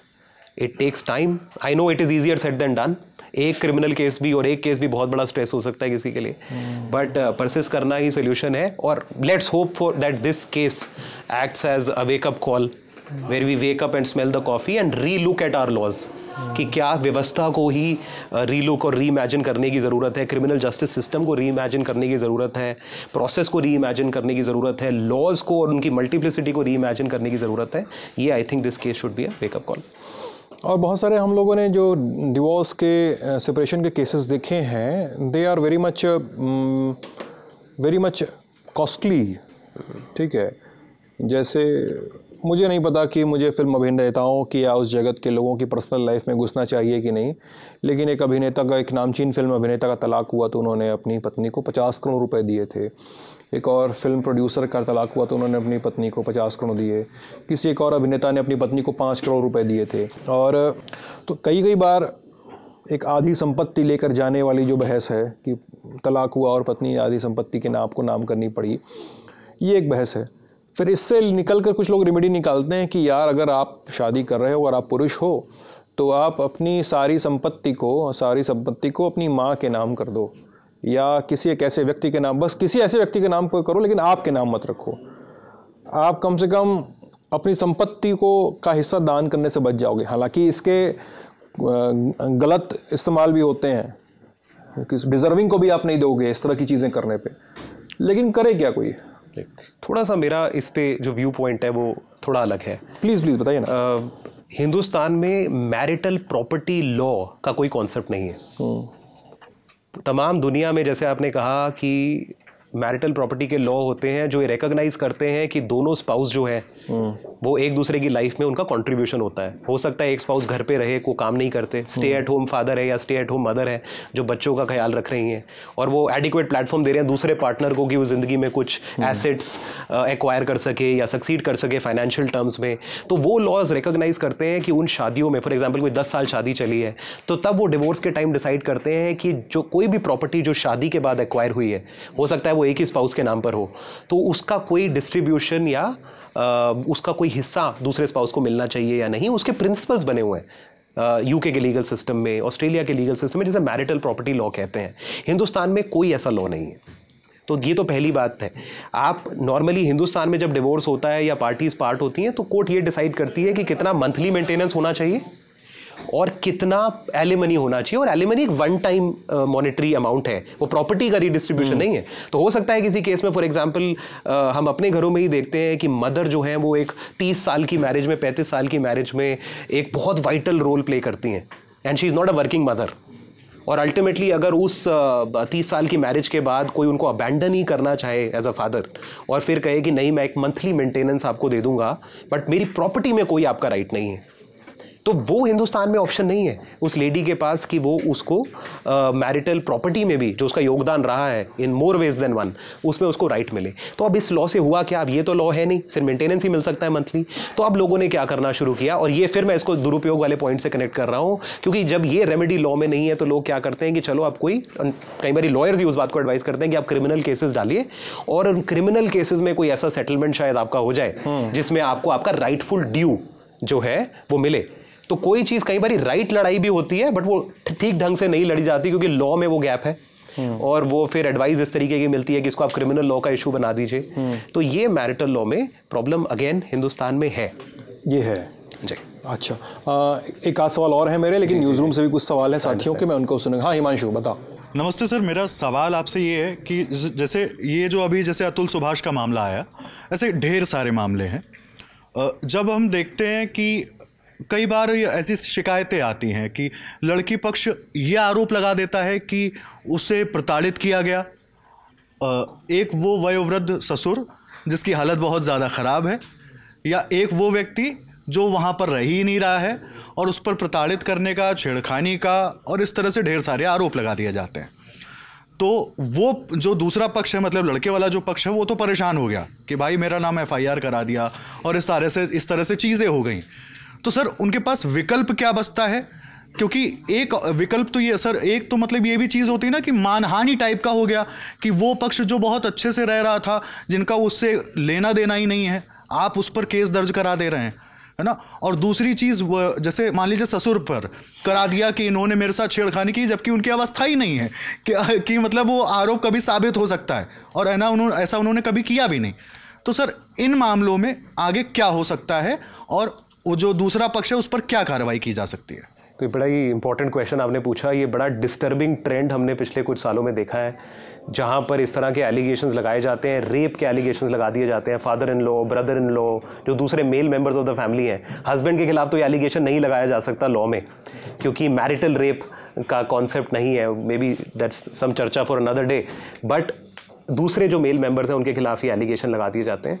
और लॉ में हम पढ़ते हैं कि प्रिजम्पशन ऑफ इनोसेंस है, तो आपके खिलाफ अगर कोई एलिगेशन है तो वो सिर्फ एक एलिगेशन है और उन्हीं को साबित करना है और बियॉन्ड रीजनेबल डाउट साबित करना है। बट ये है थियरी की बात। प्रैक्टिकली जिस दिन वो एफआईआर हो जाती है, आपने बिल्कुल ठीक कहा, उस दिन से क्रिमिनल आपका एक रिकॉर्ड शुरू हो जाता है। हमने बहुत केसेस में देखा है, बड़े ब्राइट लोग हैं, यूपीएससी के लिए अप्लाई करना चाहते हैं, नहीं कर पाते क्योंकि वो एक एफआईआर है। तो उन केसेस में फर्स्ट रेमेडी जो उनके पास है वो ये है, वो हाई कोर्ट में पिटीशन लगा सकते हैं एफआईआर की क्वॉशिंग के लिए। जैसे 482 सीआरपीसी में जो प्रोविजन था, नए लॉ में भी सिमिलर प्रोविजन हैं। अगर नॉर्मली इस तरह के एलिगेशंस, बड़े वेग एलिगेशंस लगाए जाते हैं, कोई स्पेसिफिक टाइम नहीं होता, कोई डेट नहीं होती, कोई उसकी एविडेंस नहीं है उस बात की, सिर्फ एक वो लड़की का बयान है, तो उसके लिए आप क्वॉशिंग में जा सकते हैं। कोर्ट्स ने रिपीटेडली कहा है कि अगर वेग टाइप के इस तरह के एलिगेशंस हैं और हमें सारे फैक्टर्स और सर्कमस्टांसेस को देख के ये लग रहा है कि ये मोटिवेटेड कंप्लेंट है और ये अब्यूज है प्रोसेस ऑफ लॉ का, तो कोर्ट उसको उस स्टेज पे भी क्वॉश कर सकती है। ये तो फर्स्ट डिफेंस की बात रही। बट एक बार आप उसको साबित जब कर देते हैं कि ये गलत केस है, तो रेमेडी है आपके पास लॉ में, जिसे कहते हैं मलिशियस प्रोसिक्यूशन। किसी ने झूठा मुकदमा अगर आपके पास डाला है तो आप उससे डैमेजेस भी क्लेम कर सकते हैं सिविल लॉ में, और क्रिमिनल मुकदमा भी डाल सकते हैं। बट वो मुकदमे अनफॉर्चुनेटली, रेमेडी तो आपके पास है बट उनमें भी बहुत समय कई बार लग जाता है और लोग उन चीजों को परस्यू नहीं करते। For example, they also want to move on in life. For example, अगर वो कोई बच्चा है जिसके खिलाफ, देवर ही है फॉर इंस्टेंस, जिसके खिलाफ इस तरह का एलिगेशन था, तो वो जब बरी हो जाता है केस में, वो मूव ऑन करना चाहता है अपनी लाइफ से, वो अब इस लिटिगेशन में इन्वॉल्व नहीं होना चाहता। बट कुछ लोगों को ये स्टेप्स लेने पड़ेंगे जहां पर as a matter of principle उनको ये मुकदमे डालने चाहिए, डालने की मानहानि है, मैलिशियस प्रोसिक्यूशन है, और उस केस को लॉजिकल कंक्लूजन तक लेके जाना पड़ेगा। बिकॉज जब तक वो ये नहीं करेंगे तब तक वो मैसेज नहीं जा रहा सोसाइटी में कि आप गलत कंप्लेंट डालेंगे तो कॉन्सिक्वेंसेज होंगे आपके लिए। सर एक सवाल मेरा और है। सवाल ये है कि जब इस तरह के मामले होते हैं तो पुलिस सीधा मुकदमा दर्ज कर लेती है, एफआईआर कर लेती है, लेकिन सर मुझे लगता है कि दूसरे पक्ष से पूछना भी चाहिए कि भाई आप पर इतना गंभीर आरोप लग रहे हैं कि आप पर छेड़खानी का, रेप की कोशिश का, प्रताड़ित करने का आरोप लगता है, तो आपका इस पर क्या कहना? कुछ तो आप कहेंगे, क्योंकि एक तरफ मतलब वन साइडेड कैसे सुनकर लगाया जा सकता है। तो क्या पुलिस के लिए भी कुछ निर्देश होते हैं? हालांकि उसमें गाइडलाइंस भी हैं शायद कि रेप के केसेस को लेकर कि आप पहले एफआईआर दर्ज करेंगे। इनफैक्ट ड्यूटी है पुलिस ऑफिसर के ऊपर कि अगर जैसे ही आपको इस तरह की कोई भी इंफॉर्मेशन मिलती है, आपको उसको रजिस्टर करनी ही पड़ेगी एफआईआर। ऐसा नहीं है कि आप एफआईआर से पहले कोई प्रिलिमिनरी इंक्वायरी कर लें, जैसे आपने बताया, कुछ तो देखें कि कितनी विश्वसनीय है ये इन्फॉर्मेशन, कुछ क्रेडिबिलिटी है या नहीं। बाकी ऑफेंसेस में वो प्रिलिमिनरी इंक्वायरी एफआईआर से पहले करने का प्रावधान है, बट सेक्सुअल असॉल्ट के केसेस में वो प्रावधान नहीं है। वहां पर एफआईआर करना ड्यूटी है, और अगर पुलिस ऑफिसर वो एफआईआर नहीं करता तो पुलिस ऑफिसर के ऊपर भी एक क्रिमिनल मुकदमा अलग से बन सकता है इंडियन पीनल कोड में। तो लॉ जो है थोड़ा सा इस केस में ना इम्प्रैक्टिकल या अनफेयर लगता है, बिकॉज नेचुरल जस्टिस की बात है ये। लॉ के फर्स्ट ईयर में हम पढ़ते हैं कि आप you can not condemn somebody unheard और विदाउट हियरिंग देम। तो this is an issue and this is where law needs to be reformed also. शुक्रिया सर। जी, थैंक यू। नमस्ते जज साहब, अभिनव नाम है मेरा, और मैं आप पूर्व जज हो गए। मैं ये जानने में दिलचस्पी रखता हूँ, हमारे दोस्तों ने कानून को लेकर बहुत सारे सवाल पूछ लिए होंगे। मैं भरत चुग जी से ये जानना चाहता हूँ कि एक तो जज बनना बड़ा मुश्किल माना जाता है, आप जज बन के इस्तीफ़ा दे दिए, क्या वजह रही कि जजशिप छोड़ दिया आपने, और जज बनते कैसे हैं? हालांकि ये सवाल हम लोगों ने इंटरव्यू की शुरुआत में ही पूछा हुआ है, और ये भी पूछा है कि जज में ज़्यादा पैसा मिलता था कि वकील में ज़्यादा पैसा मिलता था।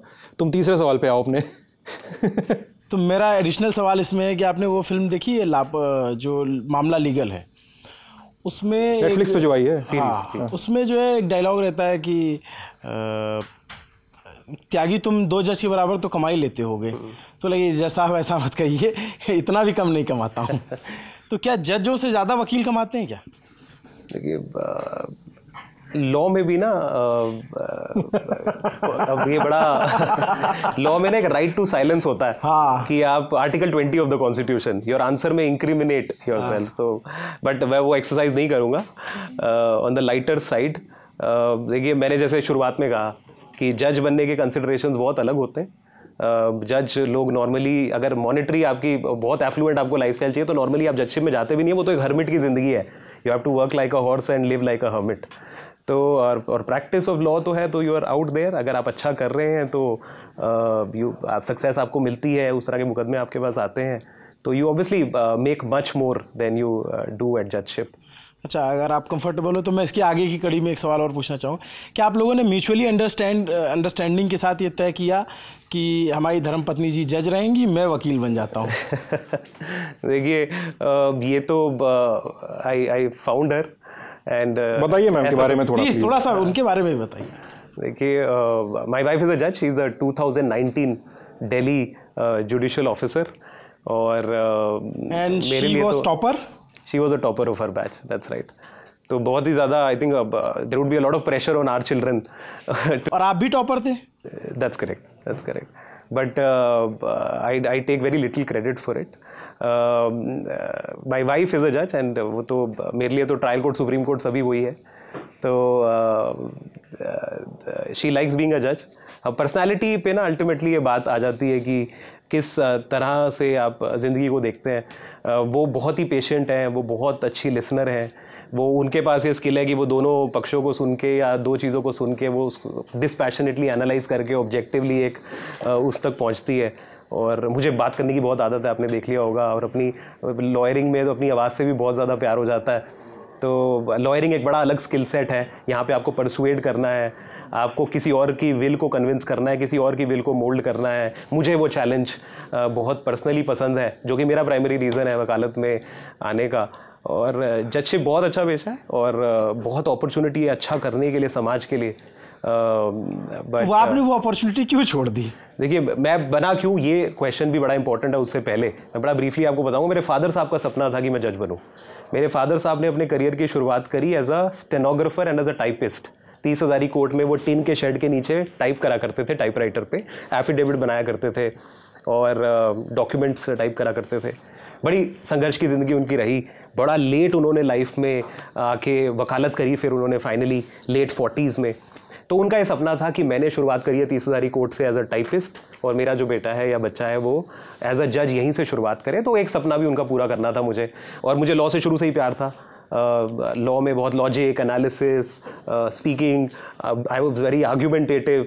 तो लॉ तो मुझे शुरू से प्यार था, और जजशिप का रास्ता थोड़ा डैड ने मुझे दिखाया और वो मुझे करना था। और उस समय ऑब्वियसली आप जब 23-24 साल की उम्र में जज बन जाते हैं तो आप देखते हैं कि कितना कुछ आप कर सकते हैं लोगों के लिए। तो वो मेरा काफ़ी अच्छा समय निकला। बट फाइनली मैंने ये भी रियलाइज़ किया कि ये ही एक तरीका नहीं है न्याय करने का या न्याय प्रणाली का हिस्सा बनने का। एज अ लॉयर भी आप बहुत कुछ कर सकते हैं, बहुत इंपॉर्टेंट मुद्दों को कोर्ट के सामने ला सकते हैं। उन लोगों को जिनकी कोई आवाज़ नहीं है, कोई मीन्स नहीं है, उनको आप कोर्ट के सामने ला सकते हैं और उनके पक्ष को रख सकते हैं। एक लार्जर कैनवस पे आप जस्टिस के कॉज को सर्व कर सकते हैं as an officer of the court. तो मैंने देखा ये भी एक तरीका है, और हम तरीका ढूंढ लेते हैं अपनी लाइफ में अपने ड्यूज़ पे करने का। तो अब मैं अपने ड्यूज़ जो है, क्योंकि मैं भी थोड़ा सा, मेरे अंदर भी एक पार्ट है जो मुझे लगता है कि जुडिशरी में मैं होता तो मैं लोगों के लिए और ज़्यादा कर सकता था। तो मैं तमाम हिंदुस्तान के जजेस से बात करता हूँ अकेडमीज़ में। I share the little that I know on what is judgeship, how do you be empathetic as a judge or compassionate as a judge. So I tried doing all of those, but my personality I think is more suited to being a lawyer. For example, एक जज होता है, वो जज कभी भी अपने सिर्फ जजमेंट्स के थ्रू बात करता है जी। वो पब्लिक लाइफ में नहीं होता, वो अपने ओपिनियन नहीं देता फ्रीली चीज़ों पे, वो सिर्फ जजमेंट्स के थ्रू बात करता है। तो ऑन द कॉन्ट्ररी लॉयर का जो कैनवस है वो थोड़ा अलग होता है। मुझे लगता है कि I am more suited to teaching, to writing, to sharing the little I know in public life. तो वो 8 साल की उम्र से अदालत जाने लग गए थे क्या? ये 8 साल से नहीं, 12-13 साल की उम्र से जाने लगा था। फादर साहब, मैंने बताया, उन्होंने वकालत करी बड़ी लेट लाइफ में, और हेल्थ रीजंस की वजह से उनको थोड़े सपोर्ट की आवश्यकता थी। कोई बहुत बड़ा चेम्बर नहीं था उनके पास कि जूनियर्स हो और स्टाफ हो। तो मैं ही उनका फर्स्ट जूनियर था, वही मेरे फर्स्ट बॉस थे। तो उनके साथ मैंने कोर्ट्स में जाना शुरू किया, और वो कहते हैं ना कि वो उस समय तो एक सर्वाइवल था, बट वो एक बहुत अच्छी अपॉर्चुनिटी मेरे लिए हुई कि मैं एक्सपोज हुआ टू द लीगल सिस्टम और law as a subject at an early stage in my life. तो फिर डॉक्यूमेंट्स ड्राफ्ट करना, मैं ही उनका फिर फर्स्ट स्टेनोग्राफर भी बन गया, उनके डिक्टेशन लेना, प्लीडिंग्स ड्राफ्ट करना, किसी किसी केस में वो बहस कर रहे हैं तो उनको असिस्ट करना, कई बार खुद ही बोल पड़ना कोर्ट में। तो ये सब एक्सपीरियंसेस लाइफ में आए। अच्छा, ऐसा तो नहीं हुआ होगा आपके ज़िंदगी में कि पत्नी की अदालत में आप मुजरा कर रहे हैं और देवर साहब को सजा होने वाली है? मतलब फिल्मी टाइप का तो हुआ ही नहीं होगा आपके जीवन में। नहीं, ऐसा इस सवाल को थोड़ा और मैं रिफाइन करूँ, ऐसा कभी हुआ कि मैम जो आपकी पत्नी है वो जज हैं और एज अ वकील आप उनकी अदालत में पेश हुए किसी केस को लेकर? देखिए, नहीं, वो तो कॉन्फ्लिक्ट ऑफ इंटरेस्ट के तरफ क्लियर कॉन्फ्लिक्ट ऑफ इंटरेस्ट, तो बिल्कुल क्वेश्चन ही नहीं है उस बात का। तो हाँ, वो खुद ही रिक्यूज करेंगी अगर ऐसा कभी भी लिस्ट भी हुआ तो। इनफैक्ट मैं ही उनको रिक्यूज करने के बजाय मैं ही अपने एंड पे कॉल ये ले लेता हूँ कि उन कोर्ट्स के मैटर्स हम ही एक्सेप्ट नहीं करते। अच्छा, एक चीज़ और बताइए, आपके पास आप सोशल मीडिया आप तो चलाते होंगे और आपके पास भी मीम आता होगा, वो जज है वो ज़बान से पोछा लगवा देगा, इस टाइप के मीम्स आते हैं। तो जजों के लिए बहुत स्टीरियोटाइप चलते हैं। और अभी जैसे हाल फिलहाल सुप्रीम कोर्ट ने कमेंट किया कि जजों को जो है सोशल मीडिया नहीं चलाना चाहिए, घोड़े की तरह काम करना चाहिए, ऐसा कुछ कमेंट था उनका। इस पे आप क्या राय रखते हैं? देखिए, बात ठीक है, जज का जो रोल है वो बड़ा ही एक सेंसिटिव रोल होता है। अगर जजेस नॉर्मली पब्लिक लाइफ में, और मैं थोड़ा सा कंजर्वेटिव हूँ इस बात को लेके, जज को आइवरी टावर में नहीं जीना, उसको पता होना चाहिए समाज में क्या चल रहा है। बट अगर जजेस पार्टिसिपेंट बन जाएंगे सोशल डिस्कोर्स में, फॉर एग्जांपल एक जज का पर्टिकुलर व्यू है, जस्टिस शेखर कुमार यादव की बात कर रहे हैं आप जी, मैं पर्टिकुलर इंस्टेंस में ना जाते हुए कोई हाई कोर्ट के जज जस्टिस शेखर कुमार यादव 8 दिसंबर को विश्व हिंदू परिषद के लीगल सेल द्वारा आयोजित एक कार्यक्रम में हिस्सा लेते हैं और एक कम्युनिटी के खिलाफ बयान देते हैं, ऐसी खबरें छपती हैं।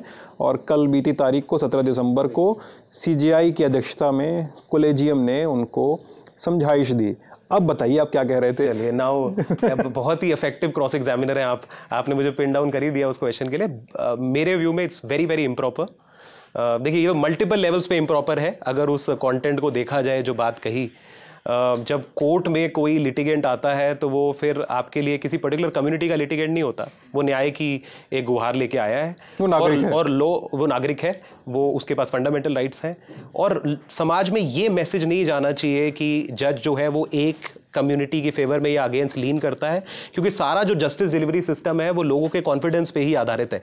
जहां बेशक हो सकता है कि किसी डिसीजन में आप लीन ना करें, आप अल्टीमेटली फैक्ट्स और एविडेंस के बेसिस पे ही डिसाइड करें और कम्युनिटी के बेसिस पे ना डिसाइड करें, आप अपने बायसेस को हावी ना होने दें। बट फिर भी परसेप्शन क्या है लोगों का, मैसेज क्या समाज में जाता है कि क्या ये पर्टिकुलर रिलीजन का बेंच है, क्या मुझे वहां पे न्याय मिलेगा या नहीं। ऐसे कहते हैं ना, justice should not only be done but should be seen to be done.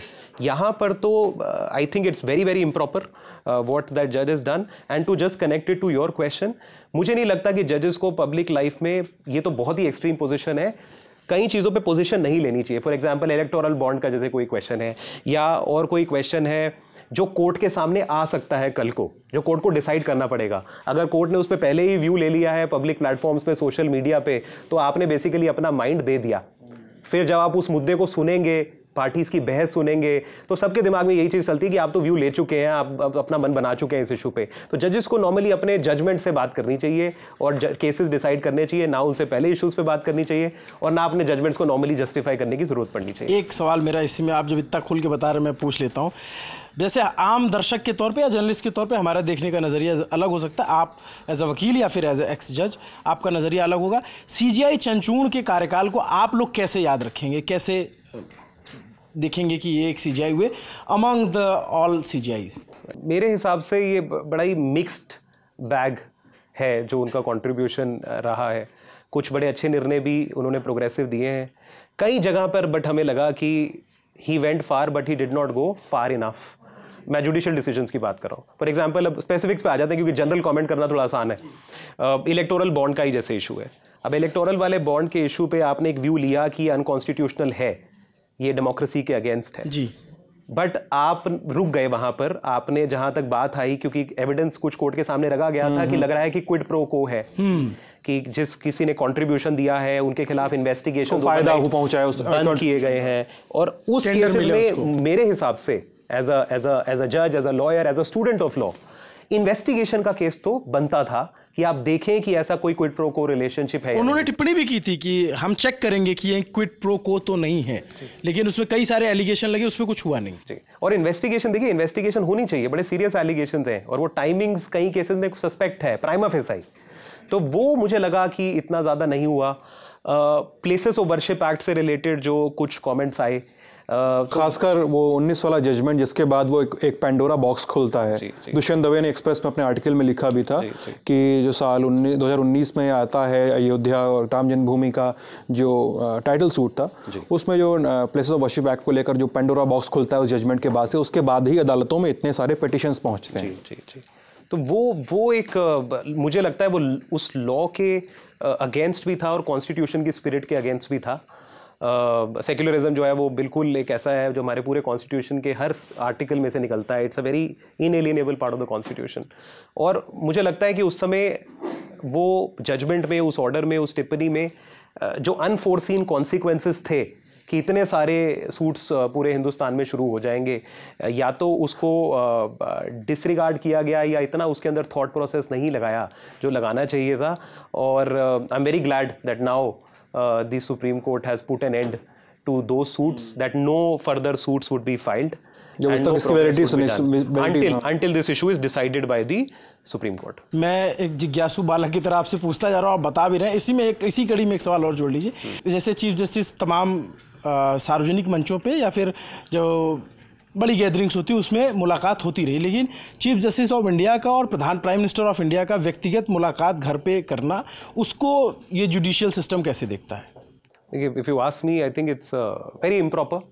आप अगर टोटल केसेस देखें कोर्ट्स के सामने जो है 60 से 70%, 60 से 65% केसेस में गवर्नमेंट एक पार्टी है, या तो वो इस साइड पे है या उस साइड पे है, राइट? और उस पार्टी को रिप्रेजेंट करती है यूनियन एग्जीक्यूटिव, और यूनियन एग्जीक्यूटिव के जो रिप्रेजेंटेटिव हैं वो है प्राइम मिनिस्टर।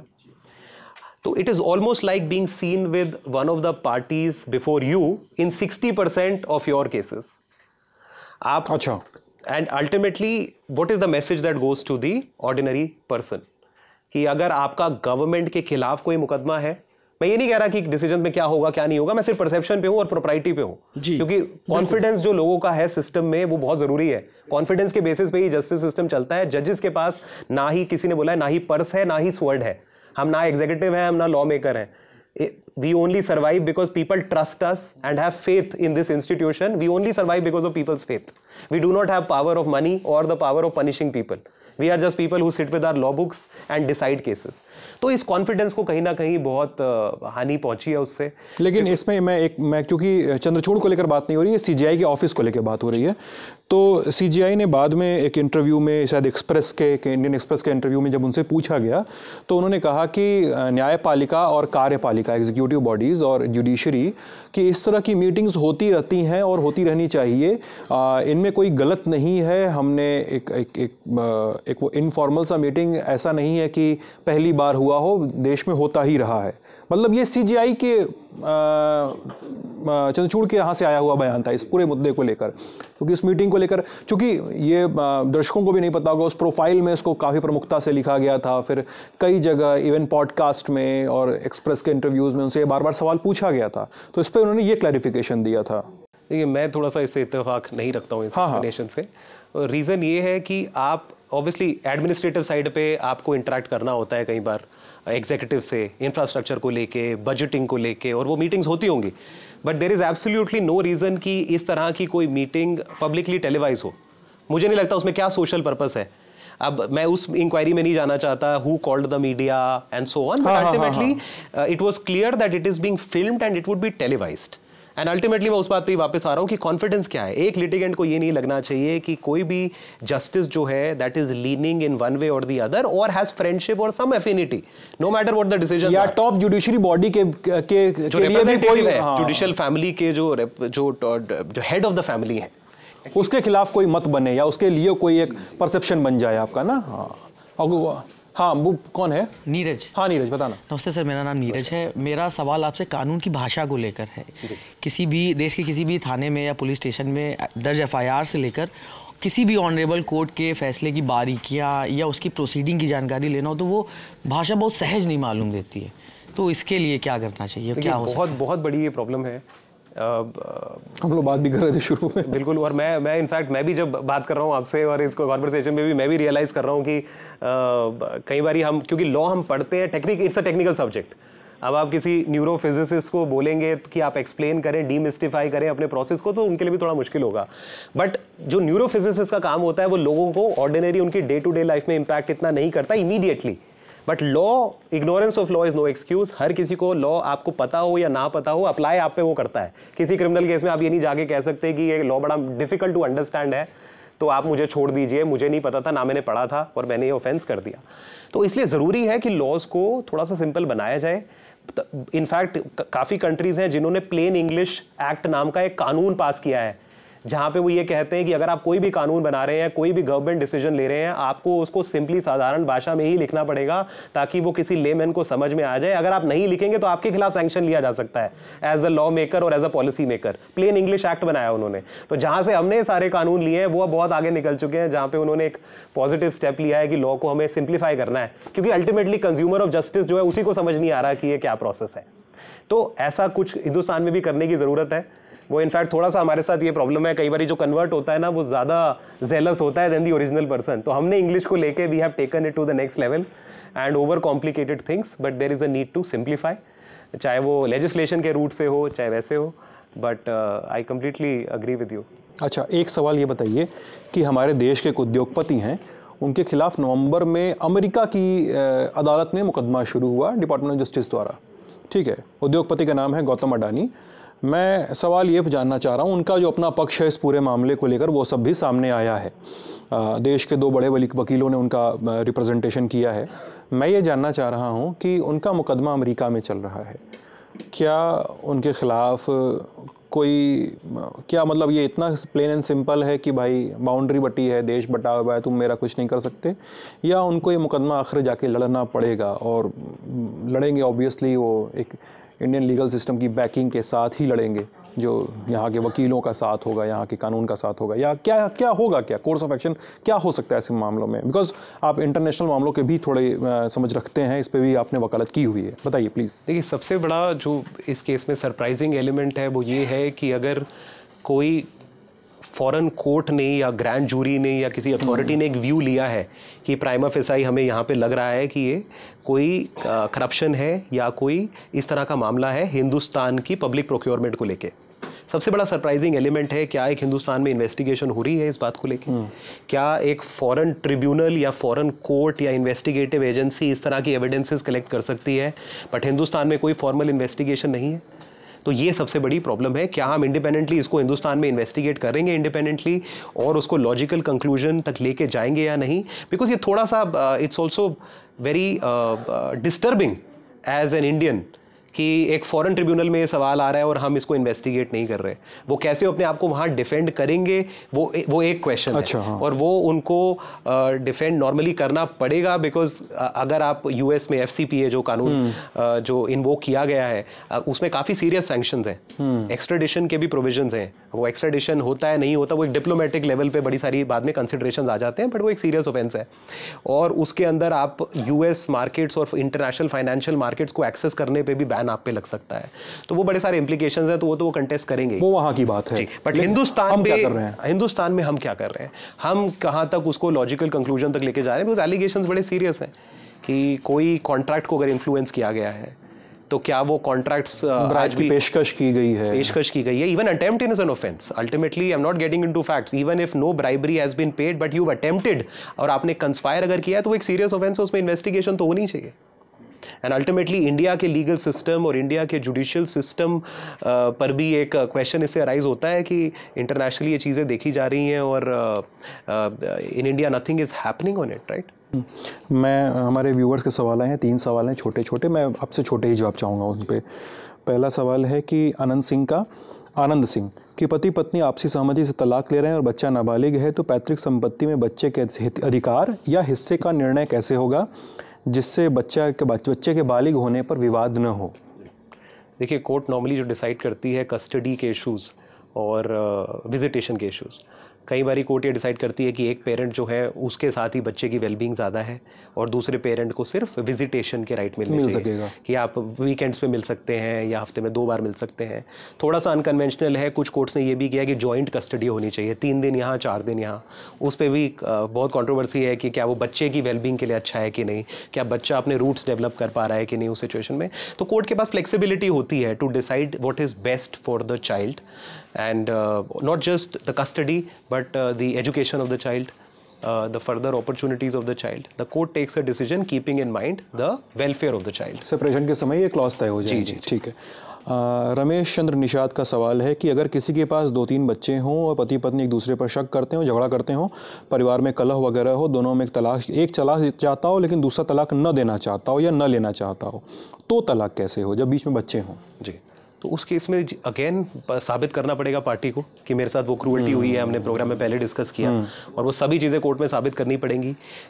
बच्चों का होना उस केस में रेलेवेंट नहीं है डिवोर्स के क्वेश्चन के लिए। कोई कोर्ट नॉर्मली ये नहीं कहती कि आपके साथ अगर क्रूअल्टी हुई है, अडल्ट्री हुई है, बट क्योंकि बच्चे हैं हम इस मैरिज को डिसॉल्व नहीं करेंगे। वो कोर्ट के सामने कंसिडरेशन नहीं होती है। अच्छा, अमन शर्मा समेत बहुत सारे लोगों ने ये पूछा है कि क्या देश में महिला आयोग की तर्ज पे क्या एक पुरुष आयोग की ज़रूरत भी है? देखिए, नॉर्मली तो आइडियल सिचुएशन तो ये है कि कोई भी आयोग की आपको ज़रूरत नहीं पड़नी चाहिए। Law should apply equally, but ये स्टेज आ गई है कि हम री एग्जामिन करें लॉज को। मैं पुरुष आयोग और महिला आयोग के क्वेश्चन में नहीं जाना चाहता, बट एक लॉज को इम्पार्शली ऑब्जेक्टिवली रीवर्क और रीथिंक करने की ज़रूरत है। 1981 का जो ये लॉ है, अब काफ़ी समय हो गया, तो हमें देखना पड़ेगा क्या ये लॉ जो है वो सर्व कर रहा है जिनको जेन्युइनली इसकी ज़रूरत है या मिसयूज़ के केसेस ज़्यादा बढ़ रहे हैं। तो the legal system and the capacity of the judiciary और judicial system is something that should be focused on rather than these questions, I think. चलिए भरत जी, बात करके बहुत मज़ा आया। Thank you. उम्मीद है आपको भी आनंद आया होगा और हमारा बहुत सारा ज्ञान बढ़ा बातचीत करने के बाद। अच्छा लगा। ये एपिसोड आपको कैसा लगा ये हमें ज़रूर बताइएगा वीडियो के कमेंट सेक्शन में। मैं हूं सिद्धांत, कैमरे के पीछे हैं राशिद और अमितेश। प्रोड्यूस किया था इस एपिसोड को दीपेंद्र ने। आप ललन टॉप देख रहे थे। बहुत बहुत शुक्रिया।